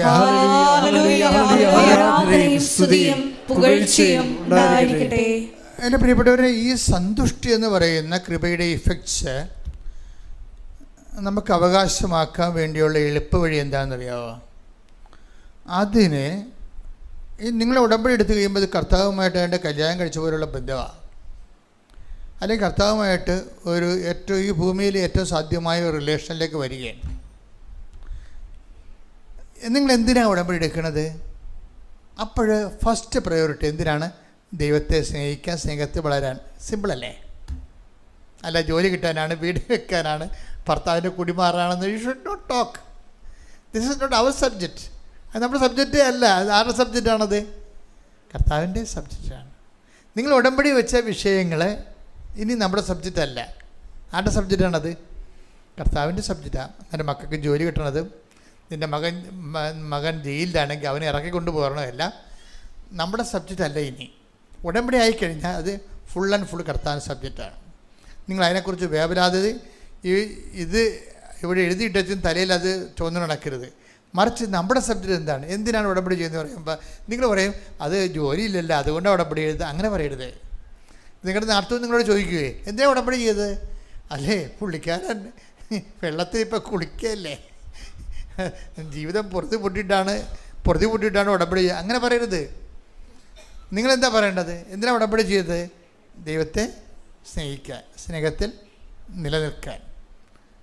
ദൈവത്തെ സ്നേഹിക്കാൻ നമുക്ക് പറ്റും. അതൊരു ടെമ്പററി അറേഞ്ച്മെൻറ്റാണ്.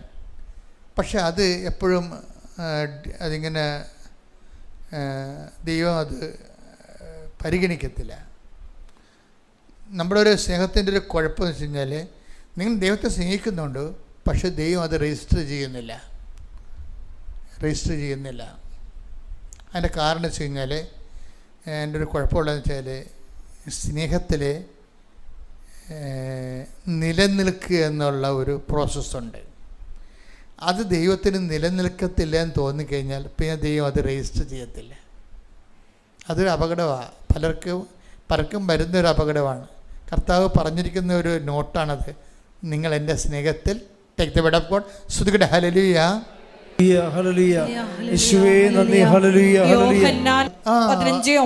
അതാ ഭയങ്കരമായ വാക്കാണിത്. എന്താണ്? യോഹന്നാൻ 15:9 വായിച്ചേ. പിതാവ് എന്നെ സ്നേഹിച്ചതുപോലെ പറഞ്ഞേ. പിതാവ് എന്നെ സ്നേഹിച്ചതുപോലെ ഞാനും നിങ്ങളെ സ്നേഹിച്ചു. നിങ്ങൾ എൻ്റെ സ്നേഹത്തിൽ നിലനിൽക്കുവിൻ. നിങ്ങൾ എൻ്റെ സ്നേഹത്തിൽ നിലനിൽക്കുവിൻ. ഇതാണ് ഡേഞ്ചറസ് പോയിന്റ്. ഇവിടുത്തെ നിങ്ങൾ മെഡിസിൻ ചെയ്യേണ്ടത് ഇവിടെയാണ്, മെഡിസിൻ എടുക്കേണ്ടത് ഇവിടെയാണ്. സ്നേഹിക്കുന്നതിന് നമുക്ക് പ്രശ്നങ്ങളൊന്നുമില്ല, പക്ഷെ ദൈവം ആ സ്നേഹം റെക്കോർഡ് ചെയ്യുന്നില്ല. ഇതിൻ്റെ കളികൾ അറിഞ്ഞാൽ മാത്രമേ നമുക്ക് നല്ല ഗെയിൻ ചെയ്യാൻ പറ്റത്തുള്ളൂ.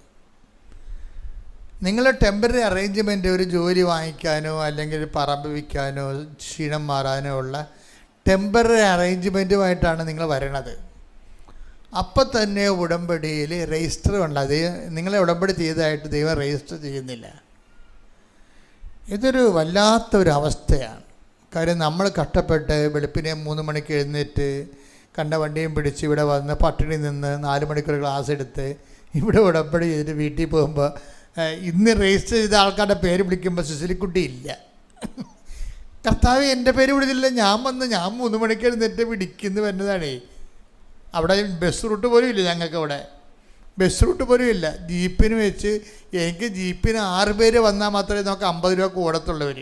6 പേരില്ലാത്ത കാരണം 6 പേരുടെ കാശ് ഞാൻ ഒറ്റ കൊടുത്ത് വന്നിരിക്കുകയാണ്. എന്നിട്ട് എൻ്റെ പേരെന്താ നീ ഉടമ്പടി ഞാൻ എടുത്ത കൂട്ടത്തിൽ ഇന്ന് വായിച്ച് ഉടമ്പടി എടുത്ത ആൾക്കാരുടെ പേരിൽ എൻ്റെ പേരില്ലാത്ത എന്താണെന്ന് ചോദിച്ചു കഴിഞ്ഞാൽ കർത്താവ് പറയും, നീ ഇപ്പോൾ തൽക്കാലത്തേക്ക് ആ പറമ്പ് റബ്ബർ തോട്ടം വിൽക്കാൻ വേണ്ടി വന്നതല്ലേ, നീ വിറ്റ് കഴിയുമ്പോൾ നീ ഗുഡ് ബൈ പറയത്തില്ലേ. അങ്ങനെ നിലനിൽക്കാത്ത ആൾക്കാരെ ഉടമ്പടി രജിസ്റ്റർ ചെയ്യത്തില്ലെന്ന് പറയും. ഇതൊരു വല്ലാത്തൊരു പ്രശ്നമാണ്. ഇത് വായിച്ചു കേട്ടില്ലേ നിങ്ങൾ? ഞാൻ കൈ നീട്ടമല്ല എന്താ വായിച്ചത്? നിങ്ങൾ എൻ്റെ സ്നേഹത്തിൽ 15:9 യോഹന്നാൻ ഒന്ന് വായിച്ച് പറഞ്ഞ്, നിങ്ങൾ എൻ്റെ സ്നേഹത്തിൽ നിലനിൽക്കുവിൻ. വിഷയം നിലനിൽക്കുവിൻ. ഇതിൻ്റെ അകത്തൊരു വല്ലാത്തൊരു വിഷയമാണ്. ഈ നിലനിൽക്കണമെങ്കിൽ എന്ത് ചെയ്യണം? നിലനിൽക്കണമെങ്കിൽ എന്ത് ചെയ്യണം? എൻ്റെ പിതാവിൻ്റെ കൽപ്പനകൾ പാലിച്ച് പറഞ്ഞ്, എൻ്റെ പിതാവിൻ്റെ കൽപ്പനകൾ പാലിച്ച് ഞാൻ എൻ്റെ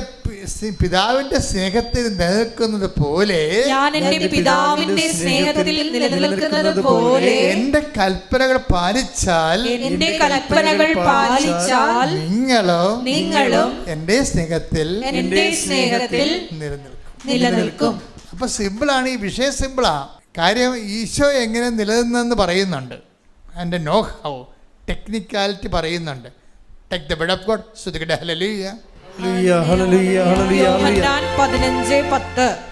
യോഹന്നാൻ 15:10 ഞാൻ എൻ്റെ പിതാവിൻ്റെ കൽപ്പനകൾ പാലിച്ച്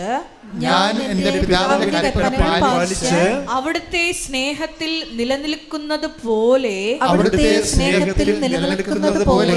നിങ്ങൾ എൻ്റെ കൽപ്പനകൾ പാലിച്ചാൽ എൻ്റെ സ്നേഹത്തിൽ നിലനിൽക്കും. Praise the Lord. എൻ്റെ മക്കൾ, ഇത് വളരെ സീരിയസ് ആയിട്ട് മനസ്സിലാക്കണം. ആധ്യാത്മിക ജീവിതം,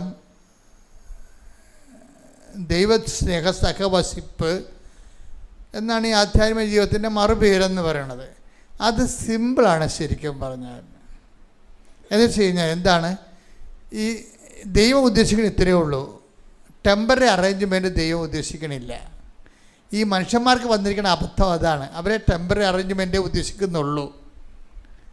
മനസ്സിലായില്ലേ?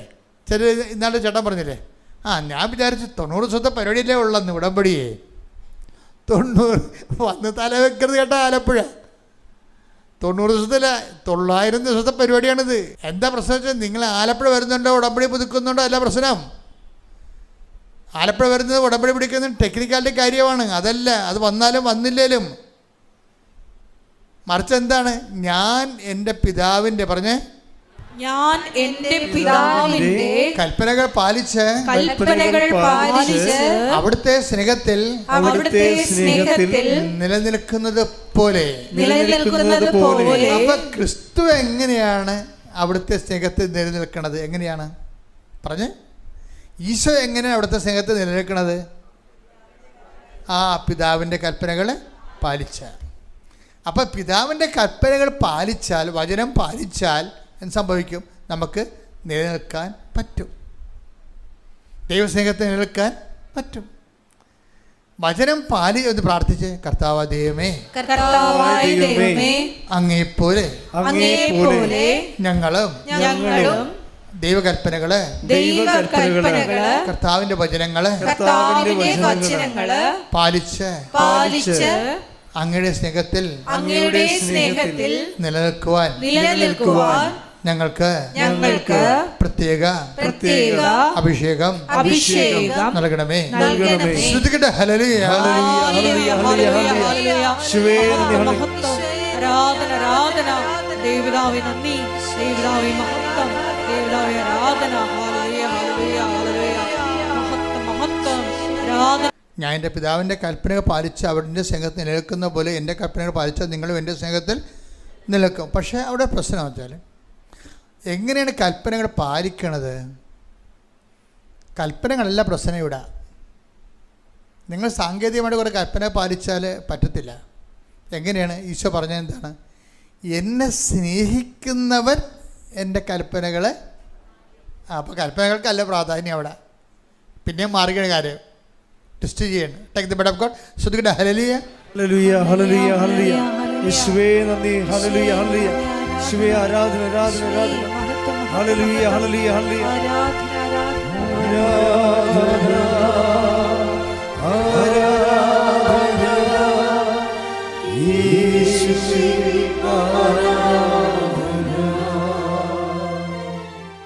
യോഹന്നാൻ 14:23. യേശു പ്രതിവചിച്ചു, യേശു പ്രതിവചിച്ചു, എന്നെ സ്നേഹിക്കുന്നവൻ എന്റെ വചനം പാലിക്കും. അപ്പോൾ എന്റെ പിതാവ് അവനെ സ്നേഹിക്കുകയും ഞങ്ങൾ അവന്റെ അടുത്തു വന്ന് അവനിൽ വാസമുറപ്പിക്കുകയും ചെയ്യും. വിഷയം ഇപ്പൊ ക്ലിയർ ആയില്ലേ? എന്നെ സ്നേഹിക്കുന്നവൻ എൻ്റെ കൽപ്പനകൾ പാലിക്കും. അപ്പോൾ എന്തിനാ ഉടമ്പടി എടുക്കണേ? എന്നെ സ്നേഹിക്കുന്നവൻ എൻ്റെ കൽപ്പനകൾ പാലിക്കും. 14:23. അപ്പോൾ എന്തിനാ ഉടമ്പടി എടുക്കണേ? സ്വരത്തിൽ പറ. ദൈവത്തെ കൽപ്പന പാലിക്കാനല്ലല്ലോ, അതാ വിഷയം. കൽപ്പന പാലിക്കുന്നതിലൂടെ ദൈവത്തിൻ്റെ മനസ്സിന് ഇണങ്ങിയ രീതി ജീവിക്കുകയാണ് നമ്മൾ ചെയ്യണത്. പക്ഷേ അതിൻ്റെ ഉടമ്പടിയുടെ ഉദ്ദേശം എന്താണ്? ദൈവത്തെ സ്നേഹിക്കുകയാണ്. ദൈവത്തെ സ്നേഹിക്കണത് വസ്തുസ്നേഹമാണോ വിഷയസ്നേഹമാണോ എന്നറിയുകയാണെങ്കിൽ, ഇപ്പം നമ്മൾ പലപ്പോഴും കാണിച്ചു കൂട്ടിയിരിക്കണത് എന്താ പറയുക? പശ്ചാത്താപം എവിടുന്നാണ് വേണ്ടതെന്നറിയാമോ? പശ്ചാത്താപം വേണ്ട സ്ഥലങ്ങൾ പറയുകയാണെന്ന്. പശ്ചാത്തപിക്കണമെന്ന് പറഞ്ഞിട്ട് കാര്യമില്ല. നിങ്ങൾ എവിടെ നിന്നാണ് വീണ് പോയതെന്ന് ശ്രദ്ധിക്കാൻ പറയും. വചനം അവസാനിക്കുമ്പോൾ പറഞ്ഞത് എന്താണെന്ന് അറിയാമോ? നിങ്ങൾ take the bread of God. നിങ്ങൾ എവിടെ നിന്നാണ് വീണ് പോയതെന്ന് കേൾക്കുവിൻ, നോക്കുവിൻ. വെളിപാട് 2:5. വെളിപാട് 2:5. അതിനാൽ നീ ഏതവസ്ഥയിൽ നിന്നാണ് അധപ്പതിച്ചതെന്ന് ചിന്തിക്കുക. അനുതപിച്ച് ആദ്യത്തെ പ്രവൃത്തികൾ ചെയ്യുക. അല്ലെങ്കിൽ ഞാൻ നിന്റെ അടുത്ത് വരികയും നിന്റെ ദീപപീഠം അതിന്റെ സ്ഥലത്ത് നിന്ന് നീക്കിക്കളയുകയും ചെയ്യും. ദീപപീഠം എന്ന് പറയുന്നത് എന്താണ്? വിശ്വാസമാണ്. ദീപനാളവും എല്ലാം ബൈബിളിൽ എന്തിൻ്റെ പ്രതീകമാണ്? വിശ്വാസത്തിന്. നീ ഇവിടെ എന്താ പറയണത്? വെളിപാട് 2:5 ഒന്നൊരു വായിച്ചേ. അതിനാൽ നീ ഏതവസ്ഥയിൽ നിന്നാണ് അധപ്പതിച്ചതെന്ന് ചിന്തിക്കുക. അനുതപിച്ച് ആദ്യത്തെ പ്രവൃത്തികൾ ചെയ്യുക. അല്ലെങ്കിൽ ഞാൻ നിന്റെ അടുത്ത് വരികയും നിന്റെ ദീപപീഠം അതിന്റെ സ്ഥലത്ത് നിന്ന് നീക്കിക്കളയുകയും ചെയ്യും. അപ്പൊ വിശ്വാസം എടുത്ത് കളയുമെന്ന് അർത്ഥം. മനസ്സിലായില്ലേ? പശ്ചാത്തപിച്ചില്ലെങ്കിൽ, പശ്ചാത്തപിക്കാത്ത ജീവിതം തുടർന്നാൽ സംഭവിക്കാൻ പോകുന്ന പരിണത ഫലം എന്താണ്? വിശ്വാസം എടുത്ത് കളയും. പിന്നെന്ത് ചെയ്യും? അതിൻ്റെ കൂടെ എന്ത് ചെയ്യും? പ്രാർത്ഥനാ ജീവിതം പോകും. പല ആൾക്കാരുടെയും പ്രാർത്ഥനാ ജീവിതം കുറഞ്ഞതിൻ്റെ കാരണം എന്താ? വിശ്വാസം പോയിട്ടാണ്. വിശ്വാസം പോകാൻ കാരണം എന്താണ്? പശ്ചാത്തപിക്കാത്തത് കൊണ്ടാണ്. പശ്ചാത്തപിക്കേണ്ടത് എന്താണ്? പശ്ചാത്തപിക്കേണ്ടത് നീ ഏത് അവസ്ഥയിൽ നിന്നാണ് അധപ്പതിച്ചതെന്ന് നോക്കണമെന്ന് പറയാം. എന്താ പ്രശ്നം? ഏത് അവസ്ഥ? അത് നമ്മൾ കണ്ടുപിടിക്കണം ആദ്യം. എവിടെ നിന്നാണ് ഈ തകർച്ച തുടങ്ങിയത്? എവിടെ നിന്നാണെന്ന് കണ്ടുപിടിക്കണമെന്ന് പറയും. ഉടമ്പടി എടുക്കുമ്പോൾ തന്നെ തകർച്ച തുടങ്ങും ചിലർക്ക്. എന്താ കാര്യം? ആ മിസ്പ്ലഗിങ് കൊണ്ടുകൊണ്ടാണ്. നിങ്ങളവിടെ വിളിച്ച് ചോദിക്കണേ, എന്തിനാണ് ഉടമ്പടി എടുത്തത്? അതെ, അവനിപ്പോൾ കുറച്ച് ചുറ്റിക്കളി കൂടുതലാണ്, അതുകൊണ്ട് അവൻ അവിടെ നിന്ന് രക്ഷപ്പെടാൻ വേണ്ടി ചെയ്തതാണെന്ന്. തീർന്നില്ല പരിപാടി. തകർച്ച തുടങ്ങി. നീ ഏത് അവസ്ഥയിൽ നിന്ന് അതപ്പച്ചോന്ന് അറിയണമെന്ന്. ഇത്രയും കഷ്ടപ്പെട്ട് വന്ന് ഉടമ്പടി എടുത്തിട്ട് ഞാൻ പുറത്തിറങ്ങുമ്പോൾ നമ്മുടെ വീട്ടുകാർ നാട്ടുകാർ ചോദിക്കുക, എന്തിനാണ് ഉടമ്പടി എടുക്കാൻ കൃപാസനത്തിൽ പോയത്? അതെ, ആ വസ്തു വിൽക്കാൻ, വസ്തുവിന് വഴിയൊന്നുമില്ല. വഴിയില്ലാത്ത വസ്തു കണ്ടവൻ്റെ പെട്ടെന്ന് കെട്ടിവെക്കാൻ വേണ്ടി വന്നിരിക്കുകയാണ് പാർട്ടി. മനസ്സിലായില്ലേ? നിങ്ങൾക്ക് വഴിയില്ലാത്ത വസ്തുവിന് കർത്താവ് വഴി ഉണ്ടാക്കി തരും. അത് മറ്റുള്ള അറിയിക്കാതെ അവൻ്റെ പെടയ്ക്ക് വേണ്ടി കെട്ടിവെക്കേണ്ട കാര്യമില്ല. അപ്പം നീ ഏത് അവസ്ഥയിൽ നിന്നാണ് അധപ്പതിച്ചതെന്ന് നീ ചിന്തിക്കണം. നിന്നോട് ചോദിക്കണം, എന്തിനാണ് ഉടമ്പടി എടുത്തത്? ജോലിക്ക് വേണ്ടിയാണ് ഉടമ്പടി എടുത്തത്. ഞാൻ 3 പ്രാവശ്യം ടെസ്റ്റ് ചെയ്ത് 3 തോറ്റ്. OET എഴുതി ഞാൻ മടുത്ത്. ഇനിയിപ്പോൾ ഞാനങ്ങോട്ട് MOH എഴുതാവാൻ നോക്കുകയാണ്. ഞാൻ ഉടമ്പടി എടുത്തിട്ടുണ്ട്. അവിടെ MOH ആണ് OET ആണ് എന്ന് ഞാൻ പറയുന്നില്ല. ഞാൻ വിദേശത്ത് ജോലിയൊന്നും എഴുതിയിട്ടുള്ളൂ. അപ്പോൾ ദൈവമാണ് തീരുമാനിക്കേണ്ടത്. ദൈവമാണ് തീരുമാനിക്കേണ്ടത്. OET ആണ് MOH ആണെന്ന് ദൈവം തീരുമാനിക്കണം. അപ്പോൾ നീ എന്തിനാണ് ഉടമ്പടി എടുത്തത്? ഞാൻ OET 3 പ്രാവശ്യം എഴുതി, ഇനി MOH എഴുതണം, IELTS എഴുതണമെന്ന് അറിയാൻ വേണ്ടിയാണ് ഉടമ്പടി എടുത്തിരിക്കുന്നത്. ഇതൊന്നും അല്ല ഉടമ്പടിയുടെ ഇഷ്ടം. എന്തിനാണ് ഉടമ്പടി എടുത്തിരിക്കുന്നത്? കർത്താവിനെ സ്നേഹിക്കാൻ. അതാണ് ഉത്തരം. ബാക്കിയുള്ളത് നമ്മുടെ വിഷയമല്ല. എന്തിനാണ് ഉടമ്പടി എടുത്തത്? കർത്താവിനെ സ്നേഹിക്കാൻ. രണ്ടാമത്തെ ഉത്തരം എന്താണ്? അവൻ്റെ സ്നേഹത്തിൽ നിലനിൽക്കാൻ. എത്ര ദിവസത്തേക്ക്? 90 ദിവസത്തേക്ക്. അപ്പം അതാ. പക്ഷേ അങ്ങനെ ഒരാളിന് 90 ദിവസത്തേക്ക് നിലനിൽക്കാൻ പറ്റത്തില്ല. 90 ദിവസത്തേക്ക് ഒരാളിന് നിലനിൽക്കാൻ പറ്റത്തില്ല. വിഷയത്തെ അടിസ്ഥാനപ്പെടുത്തി ഉടമ്പടി എടുക്കുന്നവരാണ് 90 ദിവസം കഴിയുമ്പോൾ ഉഴപ്പണത്. വ്യക്തിയെ അടിസ്ഥാനപ്പെടുത്തിയാണ് ഉടമ്പടി ജീവിക്കേണ്ടത്. ആരാണ്? കർത്താവിനെയാണ്. കർത്താവിൻ്റെ സ്നേഹത്തിൽ നിലനിൽക്കാനാണ് ഞാൻ ഉടമ്പടി എടുക്കുന്നത്. ആ ഒരു ബോധം ഉണ്ടെങ്കിൽ പെട്ടെന്ന് കത്തും, അല്ലെങ്കിൽ കത്തത്തില്ല, നനഞ്ഞിരിക്കും. ഏറ്റവും വലിയ പ്രോബ്ലം എന്ന് വെച്ച് കഴിഞ്ഞാൽ, ഇപ്പം ചില ആൾക്കാർക്കൊരു കുഴപ്പമുണ്ട്. അതായത് നമ്മൾ ഒത്തിരി കുടിക്കും എന്നതായിട്ട് സ്വപ്നം കാണും, വരണ്ട തൊണ്ടയുമായിട്ട് എഴുന്നേറ്റ് വരും. അങ്ങനെ ഒരു അവസ്ഥ ആൾക്കാർക്കുണ്ട്. Take the bread of God. ശ്രുതിക്കട്ടെ, ഹല്ലേലൂയ, ഹല്ലേലൂയ, ഹല്ലേലൂയ. യേശുവേ നന്ദി. ഹല്ലേലൂയ, ഹല്ലേലൂയ. യെശയ്യാ 29:8. യെശയ്യാ 29:8. സിയോൻ പർവ്വതത്തിനെതിരെ യുദ്ധം ചെയ്യുന്ന ശത്രു സമൂഹം ഭക്ഷിക്കുന്നതായി സ്വപ്നം കണ്ടിട്ട് ഉണരുമ്പോൾ വിശക്കുന്നവനെ പോലെയും കുടിക്കുന്നതായി സ്വപ്നം കണ്ടിട്ട് വരണ്ട തൊണ്ടയുമായി ഉണരുന്നവനെ പോലെയും ആകും. ബൈബിൾ എന്ത് രസമാണെന്നറിയാമോ? ഓരോ മനുഷ്യൻ്റെ എല്ലാവിധത്തിലും ഉഡായിപ്പുകൾ ഇങ്ങനെ വെളിവാക്കും. നിങ്ങൾ ഉടമ്പടി എടുത്തതായിട്ട് ഇങ്ങനെ സ്വപ്നം കാണും. 90 ദിവസം കഴിയുമ്പോൾ ഉടമ്പടി എടുക്കാത്ത വരണ്ട തൊണ്ടയായിട്ട് എഴുന്നേറ്റ് തന്നെ കാണാം. ഉടമ്പടി എടുത്തായിട്ട് സ്വപ്നം കാണുകയാണ്. ഞാൻ ഉടമ്പടിയിലാണ് ജീവിച്ചതാണെന്ന് നിങ്ങൾ സ്വപ്നം കാണുന്നത് മാത്രമാണ്. ചില ആൾക്കാരുടെ ഉടമ്പടി സ്വപ്ന ഉടമ്പടിയാണ്. യാഥാർത്ഥ്യമായിട്ട് യാതൊരു ബന്ധവുമില്ല. അതിനെ എന്തോ തിരക്കിൽ കൊണ്ടുവന്ന് എഴുതി, എന്തൊക്കെ കേട്ട് കൊണ്ടുവന്ന് കെട്ടിത്തൂക്കി ഇവിടെ ഇട്ടും പോയി. സ്വപ്ന ഉടമ്പടി. പല ആൾക്കാരും ദൈവത്തെ അറിയാതെ എടുത്തിരിക്കുന്ന ഉടമ്പടിയെല്ലാം സ്വപ്ന ഉടമ്പടിയാണ്. സ്വപ്ന ഉടമ്പടിയുടെ ഫീച്ചേഴ്സ് എന്താണ്? വിഷയത്തിനായിരിക്കും പ്രാധാന്യം. ജോലി, വീട്, വിവാഹം, വിസ വന്ന, ഓഫർ ലെറ്റർ വന്ന, പറമ്പ് മേടിക്കുന്ന ആൾ വന്ന, ഈ വിഷയത്തെക്കുറിച്ച് തന്നെ എപ്പോഴും ഇങ്ങനെ അങ്കലാപ്പിരിക്കും. അത് ഉടമ്പടിക്ക് മുമ്പ് അവരങ്ങനെ തന്നെയായിരുന്നു, ഇപ്പോഴും അവരങ്ങനെ തന്നെയാണ്. അങ്കലാപ്പം അവർക്ക് മാറിയിട്ടില്ല. അതാണ് സ്വപ്ന ഉടമ്പടിക്കാർ. സ്വപ്ന ഉടമ്പടിക്കാർ 90 ദിവസം കഴിഞ്ഞാലും ഉടമ്പടി എടുക്കാത്ത പോലെ എഴുന്നേറ്റ് തന്നെ കാണാം. ഒന്നും നടക്കത്തില്ല. അതിൻ്റെ കാരണം എന്താണ്? വിഷയത്തിൽ നിന്ന് അൺപ്ലഗ് ചെയ്യണം. നിങ്ങൾ വിഷയത്തിൽ നിന്ന് അൺപ്ലഗ് ചെയ്യണം. എന്ന് വെച്ച് കഴിഞ്ഞാൽ ഈ വിഷയം അത് നമ്മുടേതല്ല, ദൈവത്തിൻ്റെതാണത്.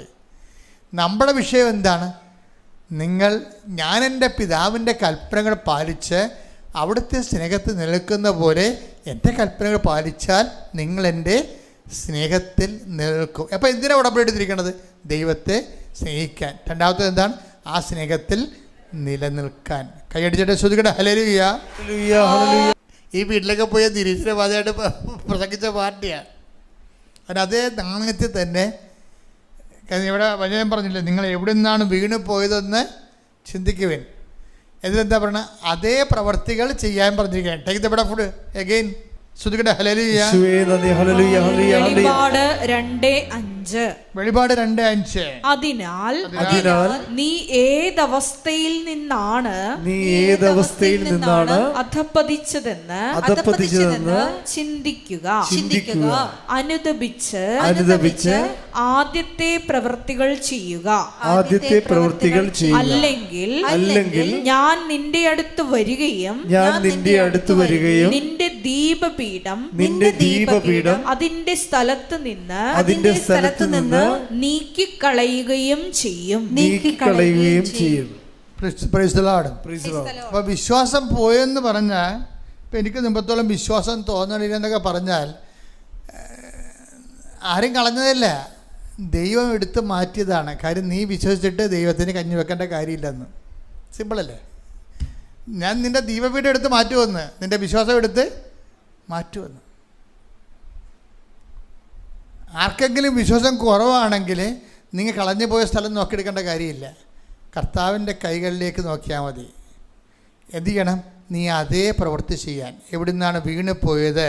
ഇപ്പം അയാൾ ഇമ്മാനുവൽ എന്താ ചെയ്യണത്? അവൻ നിരീശ്വരവാദിയായി കൊട്ടിഘോഷിച്ച സ്ഥലങ്ങളിലും വീടുകളിലും വ്യക്തികളിലും തന്നെ തിരിച്ച് ഈശ്വരവിശ്വാസത്തിൻ്റെ പ്രതിപ്രവർത്തനങ്ങൾ ചെയ്യാൻ. അതാണ് അതേ പ്രവൃത്തി എന്ന് പറയണത്. അതേ പ്രവൃത്തി. അപ്പം നമുക്ക് എപ്പോഴെങ്കിലും ഒരു തെറ്റ് സംഭവിച്ചാൽ, പ്രാർത്ഥനയിൽ തെറ്റ് സംഭവിച്ചാൽ, പ്രവർത്തനങ്ങൾ തെറ്റ് ചെയ്താൽ, പിന്നെ എന്താണ്? വേറെ പ്രവർത്തനങ്ങൾ ചെയ്തല്ല അതിലേക്ക് വരണത്. അതേ പ്രവർത്തനങ്ങൾ ചെയ്ത് തന്നെയാണ് വരാൻ പറ്റത്തുള്ളൂ. പറഞ്ഞ മനസ്സിലായില്ലേ? അപ്പോൾ അതായത് എപ്പോഴും നമ്മൾ ശ്രദ്ധിക്കേണ്ടത്, നമ്മൾ ഒരു തെറ്റ് ചെയ്താൽ അതേ പ്രവർത്തനങ്ങൾ തന്നെയാണ് ചെയ്യും. ഇപ്പം നീ എൻ്റെ ഭർത്താവിൽ നിന്ന് അകന്ന് വീട്ടിൽ വന്ന് താമസിക്കുക, നീ ഉദ്ദേശിക്കണത് എന്തായിരിക്കും? അമ്മയെ ഒരു പാഠം പഠിപ്പിക്കുക, അതായിരിക്കും നീ ഉദ്ദേശിക്കണത്. അല്ലെങ്കിൽ നീ പണ്ട് മുതലേ തന്നെ പറഞ്ഞു കാണും, ഞാനൊരിക്കലും കെട്ടിച്ച വീട്ടിൽ താമസിക്കത്തില്ല എന്ന് പറയും. അപ്പനെ അമ്മയെ നോക്കാൻ എന്നെ കിട്ടത്തില്ല. ഇങ്ങനെ നോക്കാതിരിക്കാൻ വേണ്ടിയാണ് ഞാൻ പഠിച്ചത്. അതാണ് വിഷയം. എന്തിനാണ് പഠിച്ചതെന്ന് ചോദിക്കുമ്പോൾ ജോലി കിട്ടാനാണ് പഠിച്ചതെന്നല്ല പറയണത്. ഭർത്താവിൻ്റെ അപ്പനെ അമ്മയും നോക്കാതിരിക്കാൻ വേണ്ടിയാണ് ഞാൻ പഠിച്ചതെന്നാണ് പറയണവർ. ഇത് പുറത്ത് പറയത്തില്ലെങ്കിൽ ഉള്ളിലിരിപ്പ് അതായിരിക്കും. അതായത് നമ്മുടെ പുറത്ത് നമ്മൾ പറയത്തില്ല, ഉള്ളിലിരിപ്പ് അതായിരിക്കും. ഇത് വരുന്നൊരു വിഷയം എന്ന് വെച്ച് കഴിഞ്ഞാൽ, വിഷയമൊന്നുമില്ല, നീ ജയിക്കും. നീ എത്ര വയസ്സ് വരെ ജയിക്കുമെന്നറിയാവോ? മേ ബി 60 വയസ്സ് വരെ ജയിക്കും. നിനക്ക് പോകാം, സ്വിറ്റ്സർലൻഡിൽ പോകാം, അവിടെ പോയി പ്രസവിക്കാം, കുഴപ്പമില്ല, അവിടുത്തെ പൗരത്വം എടുക്കാം. പക്ഷേ 60 വയസ്സാകുമ്പോൾ ജീവിതം കൊട്ടിക്കലാശമാകത്തില്ലേ? പിന്നെ നീ പെറ്റ മക്കൾ നിനക്കെതിരെ കൈ ഉയർത്തണ കാണാം. അത് കാണാൻ ആരും ഉണ്ടാകത്തില്ല മകളെ. അതൊരു ഒന്നൊന്നര സംഭവം.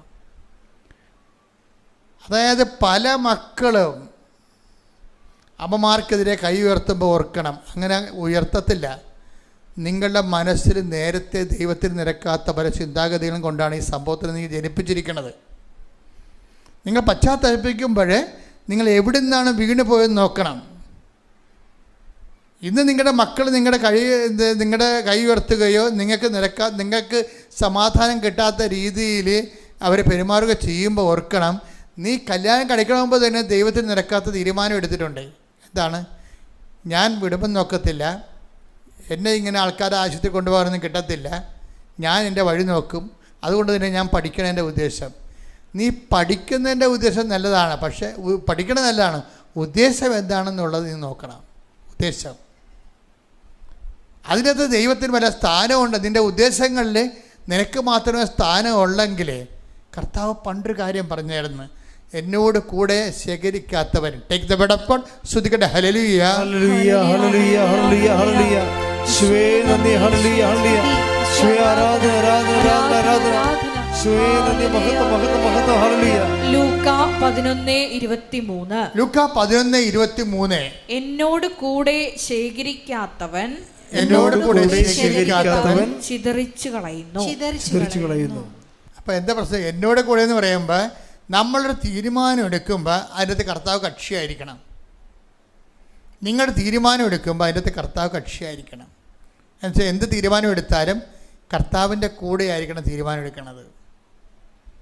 നിങ്ങൾ എന്ത് തീരുമാനം എടുത്താലും എപ്പോഴും നിർഭാഗ്യവശാൽ തീരുമാനങ്ങളിലൊന്നും കർത്താവില്ല. കർത്താവിനെ കൂടാതെ ഒരു തീരുമാനം എടുത്തിരിക്കുകയാണ്. ഇപ്പം നീ പ്രണയിക്കുന്നതാണ് ശരി, അവിടെ കർത്താവ് കക്ഷിയല്ല.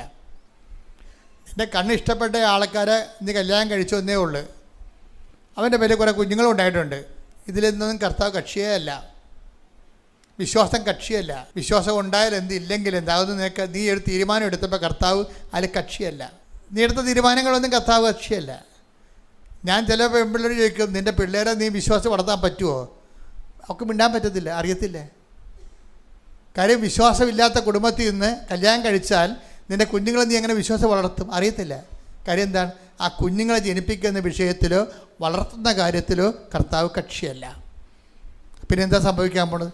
എന്നോട് കൂടെ ശേഖരിക്കാത്തവൻ, എന്നോട് കൂടെ തീരുമാനമെടുക്കാത്തവർ ചിതറിച്ച് കളയുന്നു എന്ന് വെച്ച് കഴിഞ്ഞാൽ അത് ചിതറിപ്പോയി, നമുക്ക് ഉപയോഗിക്കാൻ പറ്റത്തില്ല.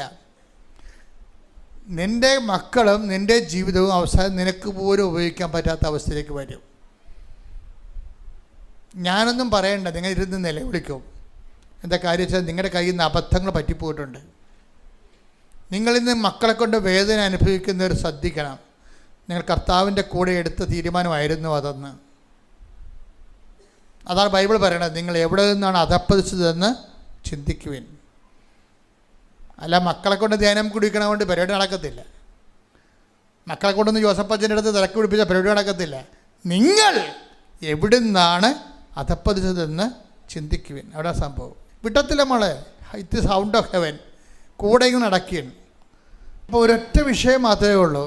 ചിലർക്ക് നമ്മൾ എങ്ങനെ സംസാരിച്ചാലും ഒരു പശ്ചാത്താപം ഉണ്ടാകത്തില്ല. അതിൻ്റെ കാരണം ഞെരുക്കങ്ങളെ അടിസ്ഥാനപ്പെടുത്തിക്കൊണ്ട് പശ്ചാത്താപം ഉണ്ടാക്കാൻ പാടാണ്. ദാരിദ്ര്യം, രോഗം, കടങ്ങൾ, കുടുംബത്തിലുണ്ടാകുന്ന വിഷമതകൾ, കുടുംബത്തിലുണ്ടാകുന്ന മാനസിക ഞെരുക്കങ്ങൾ, അത് ശിക്ഷയെക്കുറിച്ച് പറഞ്ഞുകൊണ്ട് ഒരിക്കലും ആർക്കും പശ്ചാത്താപം ഉണ്ടാക്കാൻ പറ്റത്തില്ല. നിങ്ങൾക്കും പശ്ചാത്താപം ഉണ്ടാകത്തില്ല. ഞാൻ ഈ ഗതി കെട്ടിരിക്കണത് എൻ്റെ കൈ ഇരിപ്പ് കൊണ്ടാണെന്നാണ് നിങ്ങൾ ധരിക്കണത്. അങ്ങനെയും ചിന്തിച്ചൊരു കാര്യമില്ല. കുറച്ച് കാര്യമായിരിക്കുമെങ്കിലും അത് ദൈവത്തിൻ്റെ സ്നേഹം അതിനേക്കാൾ വലുതാണല്ലോ. എൻ്റെ മക്കൾ പശ്ചാത്താപം ഉണ്ടാകണമെങ്കിൽ ചെയ്യേണ്ട കാര്യം എന്താണെന്ന് അറിയാം? സിമ്പിളാണ്. എന്താണ്? സ്നേഹത്തിൽ നിന്നാണ് പശ്ചാത്താപം ഉണ്ടാകണത്. നമുക്ക് ഏതെങ്കിലും ഒരു സമയത്ത് ദൈവത്തിൻ്റെ സ്നേഹം നമ്മളെ തൊടണം. ഇല്ലാതെ പശ്ചാത്താപം ഉണ്ടായിക്കഴിഞ്ഞാൽ ടെമ്പററി അഡ്ജസ്റ്റ്മെൻറ്റ് മാത്രമാകും. ഇല്ലാതെ പശ്ചാത്താപം ഉണ്ടാവും. നമുക്ക് ഇപ്പോൾ ഒരു ഒരുത്തൻ മരത്തിൽ കയറി ആ മരത്തിൽ നിന്ന് വീണ് അതിൻ്റെ നടുവുളുക്കിയെന്ന് വിചാരിച്ചു. അതിന് ആശുപത്രി കിടക്കാൻ പറഞ്ഞു. അമ്മ പറഞ്ഞതാണ് കയറല്ലേ എന്ന്. ഞാൻ കയറിയതാണ്, അമ്മ പറഞ്ഞത് ഞാൻ കേട്ടില്ല. അത് അങ്ങനെ ഒരു പശ്ചാത്താപം ഉണ്ടാകാം. പക്ഷേ സുവിശേഷത്തിലെ പശ്ചാത്താപം അങ്ങനെയുള്ള പശ്ചാത്താപമല്ല. പശ്ചാത്താപം എന്ന് പറയുന്നത് ദൈവസ്നേഹം അനുഭവിക്കുന്നതിലൂടെ ഒരു വ്യക്തിക്കുണ്ടാകുന്ന മനപരിവർത്തനമാണ്. ആ ഒരു തെറ്റ് ശരിയാണ്, ആ ഒരു ഇൻസിഡൻറ്റ് ബേസ്ഡിലല്ല.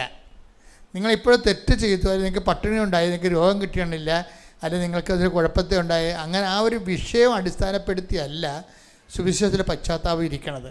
സുവിശേഷ പശ്ചാത്താപം ഇരിക്കുന്നത് ദൈവസ്നേഹത്തെ അടിസ്ഥാനപ്പെടുത്തിയാണ്. എൻ്റെ മക്കൾക്ക് ഒരു ടെമ്പററി അല്ലാത്ത ഒരു നീണ്ട നിലവാരത്തിലുള്ളൊരു പശ്ചാത്താപം ഉണ്ടാകണമെങ്കിൽ എൻ്റെ മക്കൾ ചെയ്യേണ്ടത് ദൈവസ്നേഹത്തെ അടിസ്ഥാനപ്പെടുത്തിക്കൊണ്ട് പശ്ചാത്താപത്തിന് വേണ്ടി പ്രാർത്ഥിക്കണം. മനസ്സിലായ? അല്ലാതെ നിങ്ങൾക്കുണ്ടായിരിക്കുന്ന ജോലി കിട്ടാത്തതും കല്യാണം താമസിക്കുന്നതും എൻ്റെ കയ്യിരിപ്പ് കൊണ്ടാണ്. അത് അമ്മമാർ പറയും. വെറുതെ അല്ല നീ മൂത്ത് നിരച്ചുകൂടെ നിൽക്കണമെന്ന് പറയും. അവർ പറയണമെന്ന് കേട്ടില്ലെങ്കിലേ, അവർ പറഞ്ഞ കാര്യം കേട്ടില്ലെങ്കിൽ അമ്മ ഉടനെ എടുത്ത് അമ്മ പോലും വാളെടുക്കണത് എന്താണ്? വെറുതെ അല്ല നീ മൂത്ത് നിരച്ച് വിട്ട് നിൽക്കണത് എന്ന് പറയും. അപ്പോൾ ഞങ്ങളവർക്ക് ദൈവമേ, അപ്പോൾ ഞാൻ ഇങ്ങനെ ഇതുപോലെ കേൾക്കാത്ത കൊണ്ടായിരിക്കും എനിക്ക് പെണ്ണ് കിട്ടാത്തത്, അല്ല ചെറുക്കെ കല്യാണം കഴിക്കാത്തതിനോ. സുവിശേഷ പശ്ചാത്താപം ഈ അമ്മ അടുക്കളയിൽ പറയണ ഭീഷണിയൊന്നുമല്ല.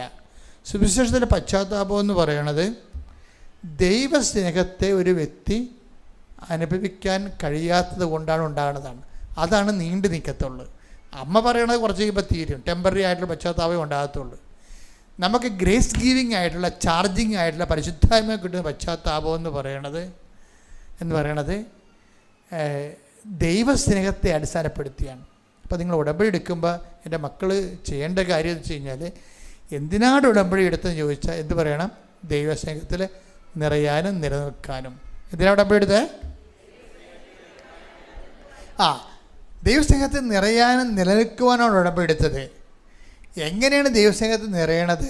അപ്പം നിങ്ങൾക്ക് ദൈവസ്നേഹം അനുഭവിക്കാൻ പറ്റിയിട്ടില്ലെങ്കിൽ, ഇപ്പം ഞങ്ങളൊക്കെ എന്തുമാത്രം പറഞ്ഞാലും, ഇപ്പം നിങ്ങൾ പ്രാരംഭ ധ്യാനം, വളർച്ച ധ്യാനം, പ്രാർത്ഥന, ആന്തരിക സൗഖ്യ ധ്യാനം, പ്രാർത്ഥന അനുഭവ ധ്യാനം, ഈ സംഭവങ്ങളെല്ലാം കഴിഞ്ഞാലും ചില ആൾക്കാർക്ക് ദൈവസ്നേഹം അനുഭവിക്കാൻ പറ്റത്തില്ല. അപ്പോൾ നിങ്ങൾ പറയും, അവർ പറയും അത് വിഷമസ്മരണകളാണ്, മുറിവേറ്റ ചിന്തകളാണ്, വേദനിപ്പിക്കുന്ന ഓർമ്മകളാണ്. അങ്ങനെയൊന്നുമല്ല, അതൊന്നുമില്ല. അത് സൈക്കോളജിക്കാർ പറയണതാണ്. യഥാർത്ഥ കാര്യം, ദൈവത്തിന് നിന്നിൽ ദൈവസ്നേഹം ഇംപ്ലാന്റ് ചെയ്യാൻ കഴിഞ്ഞിട്ടില്ല. അതാണ് ഒരുക്കമുള്ള ഹൃദയം എന്ന് പറയുന്നത്. ഒരുക്കമുള്ള ഹൃദയം. Take the word of God. സ്തുതിക്കട്ടെ. ഹല്ലേലൂയ. യേശുവേ നന്ദി. ഹല്ലേലൂയ ഹല്ലേലൂയ ഹല്ലേലൂയ.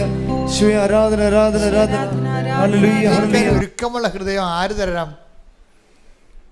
ദൈവം തരണം. ഇത് തന്നെ ഒരു പ്രശ്നമാണ് പശ്ചാത്താപത്തിനും ഉള്ളത്. അതും തരേണ്ടത് ആരാണ്? ദൈവമാണ് തരേണ്ടത്. അതാണ് ആ വചനം എടുത്തമനെ, ദൈവം പശ്ചാത്താപം തരണം. അപ്പോസ്തല പ്രവർത്തനങ്ങൾ 11:18. ആക്സ് 11:18. ജീവനിലേക്ക് നയിക്കുന്ന അനുതാപം, ജീവനിലേക്ക് നയിക്കുന്ന അനുതാപം വിജാതിയർക്കും ദൈവം പ്രദാനം ചെയ്തിരിക്കുന്നു എന്ന് പറഞ്ഞുകൊണ്ട്, ആരാണ് ദൈവം പ്രദാനം ചെയ്തിരിക്കുന്നുവെന്ന് പറഞ്ഞ് അവർ ദൈവത്തെ മഹത്വപ്പെടുത്തി. രണ്ട് പോയിന്റ് പരിശുദ്ധാത്മാവ് വെളിവാക്കിയിട്ടുണ്ട്. എന്താ സംബന്ധിച്ച്? ഒന്ന്, പശ്ചാത്താപം നൽകേണ്ടത് ആരാണ്? ദൈവം. നമ്മൾ ആദ്യം പറഞ്ഞ ഒരുക്കമുള്ള ഹൃദയം എന്തിനുള്ളൊരുക്കാണ്? ദൈവത്തെ സ്നേഹിക്കാൻ ഒരുക്കമുള്ള ഹൃദയമാണ് കേട്ടോ. മറന്നു പോരുത്. ദൈവത്തെ സ്നേഹിക്കാൻ ഒരുക്കമുള്ള ഹൃദയം ആരാണ് തരേണ്ടത്? ദൈവം. പശ്ചാത്താപം ആരാണ് തരേണ്ടത്? ദൈവം. ഇതാ വിഷയം. ഇതാണ് ഈ രണ്ട് സംഭവമാണ്. അതായത് ഈ കോളേജിലെ പരിപാടി പോലെയാണ് ഈ സംഭവം. ഇപ്പം നമ്മുടെ കോളേജിൽ അഡ്മിഷൻ വേണം. നമുക്കൊരു വെള്ള പേപ്പർ എഴുതി കൊടുക്കാൻ പറ്റത്തില്ല. അവിടെ ചെന്നിട്ട് നമ്മൾ ആപ്ലിക്കേഷൻ മേടിക്കണം. അവരുടെ ആപ്ലിക്കേഷനിൽ കൊടുക്കാൻ പറ്റത്തുള്ളൂ. പറഞ്ഞാൽ മനസ്സിലാകുന്നുണ്ടോ? പരിശുദ്ധാത്മാവിന് വേണ്ടിയുള്ള അപേക്ഷകളുടെ ആപ്ലിക്കേഷൻ അവിടുന്ന് ഇഷ്യൂ ചെയ്യുമെന്ന്. നമുക്ക് വെള്ള പേപ്പർ എഴുതി കൊടുക്കാൻ പറ്റത്തില്ലെന്ന്. നിങ്ങൾ ആപ്ലിക്കേഷൻ ചെല്ലുമ്പോൾ പറയും, നിങ്ങളുടെ മാർക്ക് ലിസ്റ്റ് വെക്കാൻ പറയും. പണി പാലും വെള്ളത്തിലായി. നിങ്ങൾ ആ കോളേജിൽ ആപ്ലിക്കേഷൻ ചെല്ലുമ്പോൾ പറയും, ഏത് സബ്ജക്റ്റാണ്, ഏത് ഗ്രൂപ്പാണെന്ന് ചോദിക്കും. എവിടെ നിന്നാണെന്നൊക്കെ ചോദിച്ചിട്ട് പറയും, നിങ്ങളുടെ മാർക്ക് ലിസ്റ്റ് വെക്കാൻ പറയും. മാർക്ക് ലിസ്റ്റ് വെക്കാൻ പറയുമ്പോൾ നിങ്ങൾ ചോദിച്ച വിഷയത്തിന് ആവശ്യമായ മാർക്ക് ഉണ്ടാകത്തില്ല. അപ്പോൾ എന്ത് ചെയ്യും? ആപ്ലിക്കേഷൻ തരത്തില്ല. പ്രശ്നം തീർന്നു. അപ്പോൾ ഉള്ള പ്രശ്നം, ഒരുക്കമുള്ള ഹൃദയത്തിൻ്റെ ആപ്ലിക്കേഷൻ ദൈവം തരേണ്ടതാണ്. പിന്നെ എന്താണ്? പശ്ചാത്താപത്തിൻ്റെ ആപ്ലിക്കേഷനും ദൈവം തരേണ്ടതാണ്. ഇതൊരു സീരിയസ് വിഷയമാണ്. പക്ഷെ നമുക്കതിനെ അതിജീവിക്കാൻ പറ്റും. മക്കൾ എന്ത് ചെയ്യണമെന്നറിയാമോ? ഇത് വെളിപാടിൻ്റെ ആ ഫോർമുല എടുത്ത് ഉപയോഗിച്ചാൽ നമുക്ക് ആപ്ലിക്കേഷൻ കിട്ടും. വെളിപാടിന് എന്താണ്? നീ ഏത് അവസ്ഥയിൽ നിന്നാണ് അതപ്പതിച്ചതെന്ന് ചിന്തിക്കുവൻ. അതേ പ്രവർത്തികൾ തന്നെ ചെയ്യാൻ. മനസ്സിലായില്ലേ? ഇപ്പം എന്താണ് നീ ഭർത്താവിൽ നിന്ന് അല്ലെ ഭാര്യയിൽ നിന്ന് ഭാര്യനെ ഓടിച്ചിട്ടിരിക്കുകയാണ് വീട്ടിലോട്ട്. നീ എന്ത് ചെയ്യണം? അതേ പ്രവൃത്തി ചെയ്യണം. പോയി വിളിച്ചോണ്ട് വരണം. അതാണ് വിഷയം. അല്ല ഇവിടെ ഒന്നും നോക്കിയിട്ട് കാര്യമില്ല. അല്ല പോയി കുമ്പസാരത്തിനും കാര്യമില്ല. You should do the same thing. അതുകൊണ്ടാണ് നീ എൻ്റെ മുമ്പിൽ നിന്ന് ഓടി ഒളിക്കാൻ പറ്റത്തില്ലെന്ന് പറയണത്. സിസ്റ്റർ അതെടുത്തേ. 39-ാം സങ്കീർത്തനം 7-ാം തിരുവചനം, 7-ാം വാക്യം. അങ്ങയിൽ നിന്ന് ഞാൻ എവിടെ പോകും? അങ്ങയുടെ സന്നിധി വിട്ട് ഞാൻ എവിടെ ഓടി ഒളിക്കും? ആകാശത്തിൽ കയറിയാൽ അങ്ങ് അവിടെയുണ്ട്. ഞാൻ പാതാളത്തിൽ കിടക്ക വിരിച്ചാൽ അങ്ങ് അവിടെയുണ്ട്. ഞാൻ പ്രഭാതത്തിന്റെ ചിറകു ധരിച്ച് ചിറക് ധരിച്ച് സമുദ്രത്തിന്റെ അതിർത്തിയിൽ ചെന്ന് വസിച്ചാൽ അവിടെയും അങ്ങയുടെ കരം എന്നെ നയിക്കും. ഇതിന്റെ പ്രശ്നം മനസ്സിലായില്ലേ? അതായത് നമ്മൾക്ക് നമ്മുടേതായിട്ട് കുറച്ച് കാര്യങ്ങൾ ചെയ്ത മോങ്ങിയ അല്ലെങ്കിൽ മനസ്താപൂർണ്ണം ചെല്ലിയ ഈ സംഭവം ക്രാക്ക് ചെയ്യാൻ പറ്റത്തില്ല. നീ എവിടെ നിന്നാണ് വീണത്, അധപ്പതിച്ചത്, അതേ പ്രവൃത്തി തന്നെ ചെയ്യണം. എവിടെ നിന്ന് ആരുമായിട്ടാണ് നീ തെറ്റ് ചെയ്തത്, ആ വിഷയത്തിൽ ആ വ്യക്തിയോട് തന്നെ പോയിട്ട് ക്ഷമ ചോദിക്കുകയോ ആ വ്യക്തിയോട് തന്നെ പോയിട്ട്, അപ്പം നിങ്ങൾക്ക് എപ്പോഴും അതേ പ്രവർത്തനം ചെയ്യാൻ പറ്റില്ല. നിങ്ങൾക്ക് എപ്പോഴും ഒരു വിഷയം తెలిയോ, നിങ്ങൾ കുമ്പസാരിക്കും, ഞാൻ ഇങ്ങനെ വ്യക്തിയോട് വഴക്കാണ്, ഞാൻ അവരോട് സംസാരിച്ച് കഴിയാകുമ്പോൾ ഈ അച്ഛൻ പറയണത് എന്താണ്, നിങ്ങൾ കുറച്ച് പ്രാർത്ഥിക്കുക എന്ന് പറയും. പക്ഷേ അതല്ലല്ലോ, അതേ പ്രവൃത്തി തന്നെ ചെയ്യണം. ആ വ്യക്തി ഏത് വ്യക്തിയോടാണ്, അല്ല ഏതെങ്കിലും വ്യക്തിയോടല്ല. വലതുകാലം മുറിഞ്ഞതിന് നിങ്ങൾ ഇടതുകാലം കൊണ്ട് ഡോക്ടറെ കാണിക്കരുത്. അതും വേണമെങ്കിൽ പുള്ളിക്കാരൻ ഓപ്പറേറ്റ് ചെയ്ത് അവിടെ കെട്ടിത്തരും. വലതുകാലം മുറിഞ്ഞാൽ വലതുകാലം തന്നെയാണ് ഡോക്ടറെ കാണിക്കേണ്ടത്. നിങ്ങൾ അതേ പ്രവൃത്തികൾ തന്നെ ചെയ്യുവേൻ, അവിടെ സത്യസന്ധത വരണത്. അപ്പം നിങ്ങൾ വൈഫിനെ കൊണ്ട് വീട്ടിലാക്കിയിട്ടുണ്ടെങ്കിൽ നിങ്ങൾ വൈഫിനെ വിളിച്ചുകൊണ്ട് വരണം. ഒരു മാർഗ്ഗവും ഇല്ല എൻ്റെ അകത്ത്. വിളിച്ചാൽ വന്നില്ലെങ്കിലോ അത് നിങ്ങളുടെ പ്രശ്നം തീർന്നല്ല. അതിനാലേ അത് അവളുടെ കാര്യമായില്ലേ, അതവരുടെ കാര്യമായില്ല. അത് കർത്താവ് തന്നെ പറഞ്ഞിട്ടുണ്ട്, സഭയോട് പറഞ്ഞാൽ മതി. സഭയെപ്പോലും നീ അവിടെ മാനിക്കുന്നില്ലെങ്കിൽ അവർ നിങ്ങൾക്ക് കർത്താവിനെ അറിയാത്ത ആളെപ്പോലും ആകട്ടെ എടുത്തെടുക്കണം പറയും. എല്ലാത്തിനും കറക്റ്റ് മറുപടി അല്ലേ ഈശോൻ്റെ അടുത്തുള്ളത്, എല്ലാത്തിനും മറുപടി ഉണ്ട്. അപ്പം നിങ്ങൾ വിളിച്ചെന്ന് വരുത്തി തീർത്ത് അങ്ങനെയൊന്നും ചെയ്യരുത്. അപ്പം ഇതിൻ്റെ വിഷയം എന്ന് പറയുന്നത് ആപ്ലിക്കേഷൻ തരേണ്ടത് ദൈവമാണ്. നുറുങ്ങിയ ഹൃദയത്തിനുള്ള ആപ്ലിക്കേഷൻ അവിടെ നിന്ന് തരണം, കർത്താവ് തരണം. പശ്ചാത്താപവും ആപ്ലിക്കേഷൻ അവിടെ നിന്ന് തരണം. എങ്ങനെ തരും? നിങ്ങളുടെ മാർക്ക് ലിസ്റ്റ് കാണിക്കണം. മാർക്ക് ലിസ്റ്റ് കാണിച്ചാൽ മാത്രമേ നിങ്ങൾ ആ കോഴ്സിന് എലിജിബിൾ ആണോ എന്ന് അറിയാൻ പറ്റത്തുള്ളൂ. അല്ല വഴിയെ പോകണമെങ്കിൽ ആപ്ലിക്കേഷൻ കൊടുക്കേണ്ട കാര്യമില്ലല്ലോ. നിങ്ങൾക്ക് പരിശുദ്ധാത്മാവിന് വേണോ, കർത്താവിന് കൃപ വേണോ, അത് സ്വീകരിക്കാനുള്ള എലിജിബിലിറ്റി നിങ്ങളുടെ കയ്യിലുണ്ടോ, യോഗ്യതയുണ്ടോ എന്ന് വെക്കണം. അപ്പോൾ നിങ്ങളുടെ മുമ്പിലുള്ള ഏറ്റവും എളുപ്പമുള്ള മാർഗ്ഗം എന്താണെന്നറിയാമോ? എൻ്റെ മക്കളെ, വളരെ എളുപ്പമാണിത്. എന്ന് വെച്ച് കഴിഞ്ഞാൽ എൻ്റെ സഹോദരങ്ങളെ ഉടമ്പടി ചെയ്യുമ്പോൾ നിങ്ങൾ ചെയ്യുന്ന ഉപവിപ്രവർത്തനങ്ങളില്ലേ, ഇല്ലേ? ഉപപ്രവർത്തനം വെച്ചാൽ ഈ ആതുര സേവനങ്ങളും പാവത്തങ്ങളെ സഹായിക്കുന്നതും ആയിട്ടുള്ള കുറേ കാര്യങ്ങളില്ലേ, അതുപോലെ സുവിശേഷ കൈമാറ്റമില്ലേ, ഇതെല്ലാം നിങ്ങൾ ഒരു നുറുങ്ങിയ ഹൃദയത്തിൻ്റെ യോഗ്യതയ്ക്ക് വേണ്ടിയാണ് കാഴ്ചവെക്കേണ്ടത്. കർത്താവ് എനിക്ക് ദൈവകൃപ പ്രവർത്തിക്കാൻ യോഗ്യമായ ഒരു ഹൃദയം തരുന്നതിന് വേണ്ടി ഞാൻ ഈ കർത്താവിൻ്റെ വചനപത്രങ്ങൾ ജനങ്ങൾക്ക് കൊടുക്കുന്നു. കർത്താവ് എനിക്ക് പശ്ചാത്താപം നൽകുന്നതിന് വേണ്ടി ഞാൻ ഈ വചനപത്രങ്ങൾ ദൈവത്തിന് ജനങ്ങൾക്ക് കൊടുക്കുന്നു. അപ്പം നിങ്ങൾ ചെയ്യുന്ന പ്രവർത്തികളെ ഈ രണ്ട് ഉദ്ദേശത്തോടും കൂടിയായിട്ട് നിങ്ങൾ ഇൻറ്റൻഷൻ ചെയ്താൽ അത് നിങ്ങൾക്ക് സത്യസന്ധമായിട്ട് ആദ്യമേ എൻ്റെ മക്കൾ വിചാരിക്കണം, എനിക്ക് ദൈവത്തോട് കർത്താവേ എനിക്ക് നിത്യമായി നിൻ്റെ സ്നേഹത്തിൽ വസിക്കാൻ എന്നെ സഹായിക്കണമെന്നാണ്. ഇപ്പം നിങ്ങൾ പറയണത് എന്താണ്? എനിക്ക് കാനഡയിൽ പോകാൻ കർത്താവ് അങ്ങോട്ട് കടത്താൻ വേണ്ടി കർത്താവ് ഒരു ഊന്നുകാരനായിട്ടാണ് നോക്കണത്.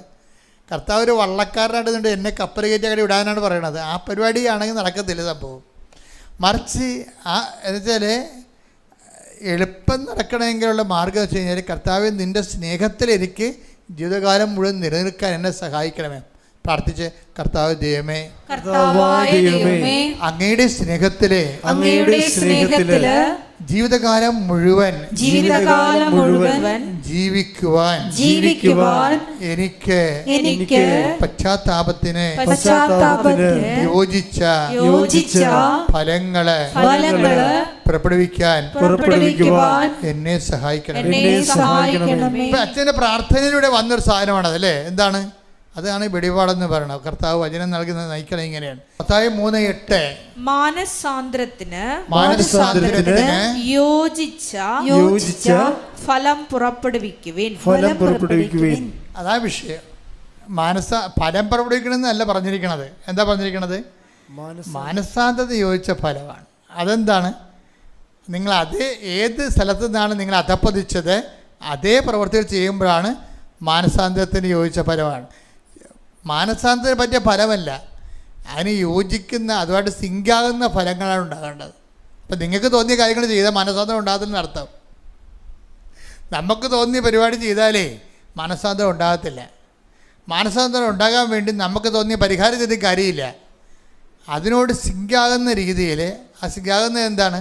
സാമ്പത്തികമായ വിഷമതകൾ അനുഭവിക്കുന്നവർ, ജപ്തി നടപടി നേടുന്നവർ, ഈശോ നിന്റെ തിരുവരുമാറുന്ന വലതുകരം, അനുഗ്രഹത്തിൻ്റെ അഭിഷേകരം ഓരോ മകൻ്റെ മേലും ഓരോ മകളുടെ മേലും വ്യക്തിഗത മാർഗ തടസ്സങ്ങൾ, ജീവ ദുരിതങ്ങൾ, ജീവ തടസ്സങ്ങൾ യേശുവിന്റെ നാമത്തിൽ, പാപത്തിൽ പെട്ടുപോയവർ, പലതരത്തിലുള്ള കേസുകൾ അകപ്പെട്ടിരിക്കുന്നവർ, ജപ്തി നടപടി നേരിടുന്നവർ, ഈശോ വസ്തു വിൽക്കാനുള്ളവർ, ഇങ്ങനെ പലതരത്തിൽ പലതരത്തിൽ ജീവിതം കുരുങ്ങിപ്പോയവരെ യേശുവിന്റെ ഉന്നതമായ നാമത്തിൽ തൽക്കാലത്തെ കർത്താവേ, പെട്ടുപോയവരെല്ലാം കർത്താവേ നീ വിടുവിക്കണേ പ്രാർത്ഥിക്കുന്നു. ഇതോടുകൂടി അവിടെ ആധ്യാത്മിക ജീവിതം പരിപക്വമാകുന്നതിന് വേണ്ടി, സുവിശേഷത്തിൻ്റെ ദൈവാനുഭവത്തിലൂടെ സാക്ഷികളായി മാറുന്നതിന് വേണ്ടി യേശുക്രിസ്തുവിന്റെ ഉന്നതമായ നാമത്തിൽ നിന്നെ ആശീർവദിക്കുന്നു. ശ്രുതിക്കട്ടെ. ഹല്ലേലൂയ, ഹല്ലേലൂയ, ഹല്ലേലൂയ, ഹല്ലേലൂയ. യേശുവേ നന്ദി. ഹല്ലേലൂയ, ഹല്ലേലൂയ, ഹല്ലേലൂയ, ഹല്ലേലൂയ. യേശുവേ ആരാധന, ആരാധന, ആരാധന. ഏറ്റെടുത്തുകൊണ്ട് നിങ്ങളുടെ നാമത്തെ ഈ ആരാധനയിലൂടെ വീണ്ടും വീണ്ടും മഹത്വപ്പെടുത്തണമേ.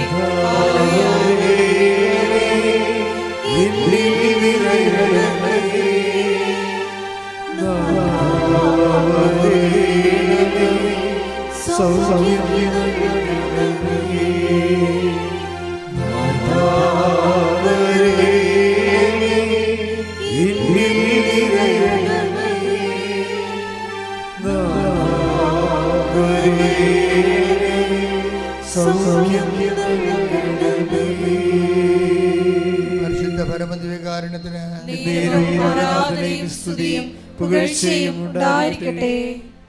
ഇവിടെ രോഗസൗഖ്യത്തിന് വേണ്ടി പ്രാർത്ഥിക്കുന്ന സമയമാണ്. നിങ്ങൾ മനസ്സിൽ അറിയാവുന്ന ഒരു വിശ്വാസ പ്രമാണം ചൊല്ലിക്കൊണ്ടിരിക്കണം. അല്ലാത്തവരെ യേശുവിനെ സ്തുതിച്ചുകൊണ്ടിരിക്കണം. കർത്താവിൻ്റെ തരിമുറവാർന്ന വലതുകരത്താൽ നിങ്ങളെ സ്പർശിക്കുന്ന സമയമാണ്. കർത്താവിൻ്റെ ഉന്നതമായ നാമത്തിന് സ്തോത്രം ചെയ്യുന്നു. കർത്താവിൻ്റെ വിശുദ്ധ പൗരോഹിത്യത്തെ നീ മഹത്വപ്പെടുത്തണമേ. കർത്താവ് സഭയിലുള്ള സാന്നിധ്യം നീ പ്രകടമാക്കണമേ. നിന്റെ തിരുമുറവാർന്ന വലതുകരം, ആണിപ്രതാർന്ന അത്ഭുതകരം രോഗങ്ങളുടെ അടുത്തേക്ക് വെക്കണമെന്ന് പ്രാർത്ഥിക്കുന്നു. വലിയ ചൂടനുഭവിക്കുന്നവരും അതുപോലെ രോഗങ്ങൾ വിട്ടുമാറുന്നവരും കർത്താവിനെ സ്തുതിച്ചുകൊണ്ടിരിക്കട്ടെ. ദൈവത്തിൻ്റെ കരുണ നിന്നിലേക്ക് ആവശ്യിക്കുന്നു. അപസ്മാര രോഗികൾ, ഓട്ടിസം രോഗികൾ, എപ്പിലെപ്സി രോഗികൾ, കർത്താവെ അവരെ ഉച്ചമുതൽ ഉള്ളം കാല് വരെ അങ്ങയുടെ വിശുദ്ധമായ രക്തത്താൽ അവരെ കഴുകണമേ എന്ന് പ്രാർത്ഥിക്കുന്നു. സംസാരിക്കാത്ത കുഞ്ഞുങ്ങൾ, എഴുന്നേറ്റ് നടക്കാത്ത കുഞ്ഞുങ്ങളെ, കടന്നു കിടപ്പായ രോഗികൾ എല്ലാം കർത്താവ് അടിപ്പണ പോലെ വൈതാക്കാലം ഒരു ദൈവികമായ ശക്തി അവരിലേക്ക് ആവശ്യിക്കട്ടെ എന്ന് പ്രാർത്ഥിക്കുന്നു. കർത്താവെ മക്കളില്ലാത്തവരെ, വർഷങ്ങളായിട്ട് മക്കളില്ലാത്തവരെ അങ്ങ് സ്പർശിക്കണമെന്ന് പ്രാർത്ഥിക്കുന്നു. ജനിതക തടസ്സങ്ങൾ യേശുക്രിസ്തു നാമത്തെ മാറിപ്പോകൊണ്ടെന്ന് കൽപ്പിക്കുന്നു. ഭവനെ കർത്താവ് പലതരത്തിലുള്ള വേദന അനുഭവിക്കുന്നവർ, കണ്ണിന് കാഴ്ചക്കുറവുള്ളവർ, നെഞ്ചിന് വേദനയുള്ളവർ, ഹൃദയത്തിന് ശ്വാസകോശങ്ങൾക്കെല്ലാം തടസ്സങ്ങളുള്ളവർ, കർത്താവിന് വിശുദ്ധമായ രക്തത്താൽ ശ്വാസകോശങ്ങൾ കഴുകപ്പെടട്ടെ. ഹൃദയത്തിൻ്റെ വാറുകൾ തടസ്സങ്ങൾ മാറട്ടെ. എപ്പിലെപ്സി രോഗികൾ കർത്താവെ, അതുപോലെ വലിവ് രോഗികൾ, അസ്മ രോഗികൾ കർത്താവെ, സിസ്റ്റ് രോഗികൾ, മുഴകളുള്ളവർ, പിസിയോടി രോഗികൾ, പിസ്തുല രോഗികൾ, അരിസ്റ്റസ് രോഗികൾ, അൾസർ രോഗികൾ, കർത്താവിൻ്റെ ബാധ രോഗികൾ, കർത്താവിൻ്റെ ഉന്നതമായ നാമത്തിൽ സഭയുടെ അധികാരത്തിൽ കൃപാസനം അൾത്താറെ ജീവനോടെ പ്രത്യക്ഷപ്പെട്ട പരിശുദ്ധ അമ്മയുടെ മധ്യസ്ഥത്തിലെ യേശുക്രിസ്തു നാമത്തിൽ മാരക രോഗങ്ങൾ, തീരവേദികൾ യേശുവിന്റെ നാമത്തിൽ മാറിപ്പോകട്ടെ. ഹല്ലേലൂയ, ഹല്ലേലൂയ, ഹല്ലേലൂയ, ഹല്ലേലൂയ, ഹല്ലേലൂയ. യേശുവേ നന്ദി. ഹല്ലേലൂയ, ഹല്ലേലൂയ.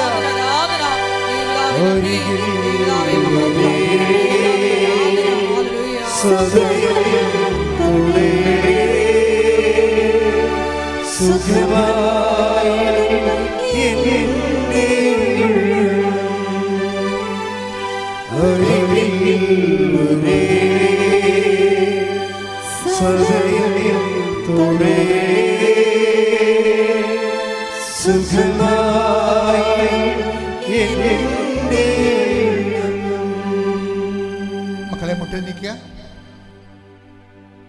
മൗനമായി പ്രാർത്ഥിക്കേണ്ട സമയമാണ്. അനുഗ്രഹത്തിൻ്റെ ഏറ്റവും നല്ലൊരു സമയമാണ് ഈ മൗന പ്രാർത്ഥന സമയം. കാരണം നമ്മൾ വലിയൊരു ധ്യാനം കൂടിയിട്ടാണ് കർത്താവിൻ്റെ തിരുസന്നിധിയിൽ മുട്ടി നിൽക്കുന്നത്. കർത്താവ് പറഞ്ഞില്ലേ, അവർ 3 ദിവസമായി എൻ്റെ കൂടെ കൂടിയിട്ടെന്ന്. കർത്താവിൻ്റെ കൂടെ സമയം ചെലവഴിക്കുന്നവരെ കർത്താവ് വരും കൈയോടെ പറഞ്ഞു വിടത്തില്ലെന്നുള്ള സുവിശേഷത്തിൻ്റെ യാഥാർത്ഥ്യമാണ്. മൗനമായി പ്രാർത്ഥിക്കട്ടെ. അച്ഛനിവിടെ പ്രാർത്ഥിക്കാത്ത വിഷയങ്ങളെ പ്രത്യേകം ഓർത്ത് പ്രാർത്ഥിക്കട്ടെ. വഴക്കുകൾ, കലഹങ്ങൾ, ഭിന്നതകൾ, ഭിന്നിച്ച് താമസിക്കുന്നവര്, കുഞ്ഞുങ്ങൾ തെറ്റായ ബന്ധങ്ങൾ അകപ്പെട്ടിരിക്കുന്നവര്, കുഞ്ഞുങ്ങൾക്ക് വിസ പുതുക്കി കിട്ടാത്തവര്, വീട്ടിലെ കുഞ്ഞുങ്ങളെ എന്ത് ചെയ്യണമെന്ന് അറിയാൻ പാടില്ലാതെ ഏത് രീതിയിൽ കൊണ്ടുപോകും, അവരെന്ത് പഠിപ്പിക്കും, എവിടെ ജോലി കിട്ടും അവർക്കെന്ന് അറിയാൻ പാടില്ലാതെ അവർക്ക് ഗൈഡ് ചെയ്യാൻ പറ്റാത്ത രീതിയിൽ എപ്പോഴും ഒരേ കാര്യം തന്നെ ഒരു കൊല്ലമായി തർക്കിക്കുന്ന, സംശയിക്കുന്ന, സംസാരിക്കുന്ന, തീരുമാനമെടുക്കാത്ത കുടുംബങ്ങളുടെ മേൽ കർത്താവിൻ്റെ വിശുദ്ധമായ രക്തം തളിച്ചുകൊണ്ട് ഈ ആഴ്ചയിൽ അവർ തീരുമാനമെടുക്കും. ശ്രദ്ധിക്കട്ടെ. ഹല്ലേലൂയ, ഹല്ലേലൂയ, ഹല്ലേലൂയ, ഹല്ലേലൂയ, ഹല്ലേലൂയ, ഹല്ലേലൂയ.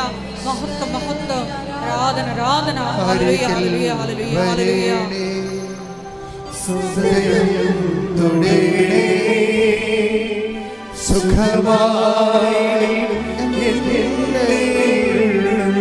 ആരെങ്കിലും വരണേ സ്വരത്തിൽ പാടുക.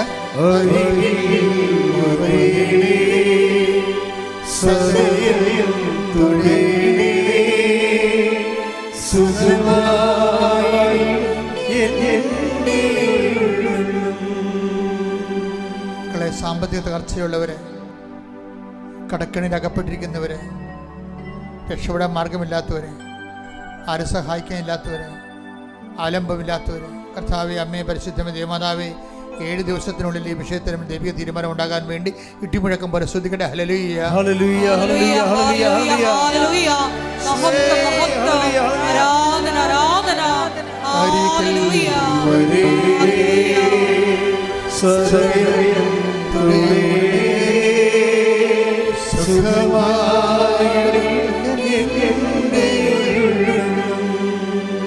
എൻ്റെ പ്രിയപ്പെട്ടവരെ, മക്കളില്ലാത്തവരെ, വർഷങ്ങളായിട്ട് മക്കളില്ലാത്തവര്, വർഷങ്ങളായ മരുന്ന് കഴിക്കുന്നവര്, വർഷങ്ങളായ ആശുപത്രിയും ഡോക്ടർമാരെ മാറി മാറി നടക്കുന്നവര്, അവിടെ ജനിതക തടസ്സങ്ങൾ ഈശോ ഏറ്റെടുക്കുന്നതിന് വേണ്ടിയും വിട്ടുമാറുന്നതിന് വേണ്ടിയും ഇട്ടിമുഴക്കം പോലെ ശ്രദ്ധിക്കട്ടെ. ഹല്ലേലൂയ,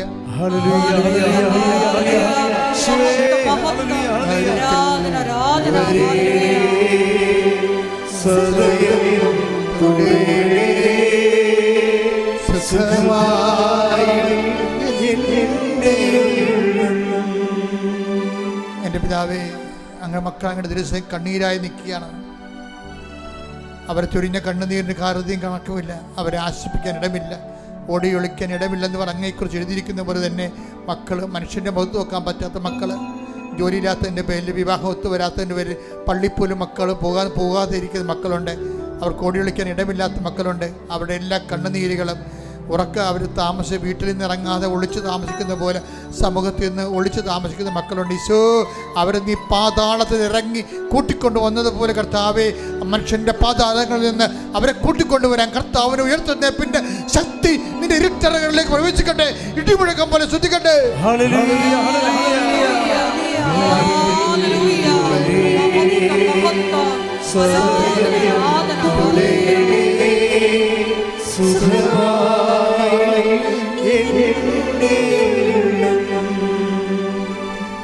മൗനമായി പ്രാർത്ഥിക്കട്ടെ. ജീവിതാവശ്യങ്ങൾ മൗനമായി പ്രാർത്ഥിക്കട്ടെ.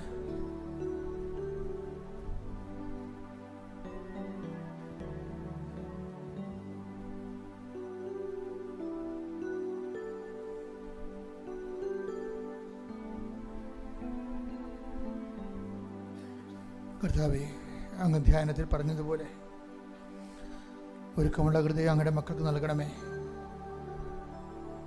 അവർ പശ്ചാത്താപത്തിന് യോജിച്ച ഫലങ്ങൾ പ്രകടിച്ചുകൊണ്ട് ദൈവത്തിന് പരിശുദ്ധാത്മാവിൻ്റെ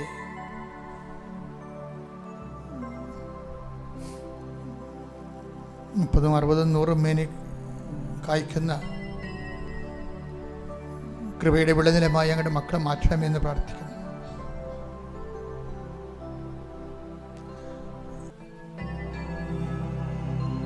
ശിരസ് നമിച്ച് നമുക്ക് ദിവ്യകാരുണ്യനാഥന്റെ ആശീർവാദം സ്വീകരിക്കാം.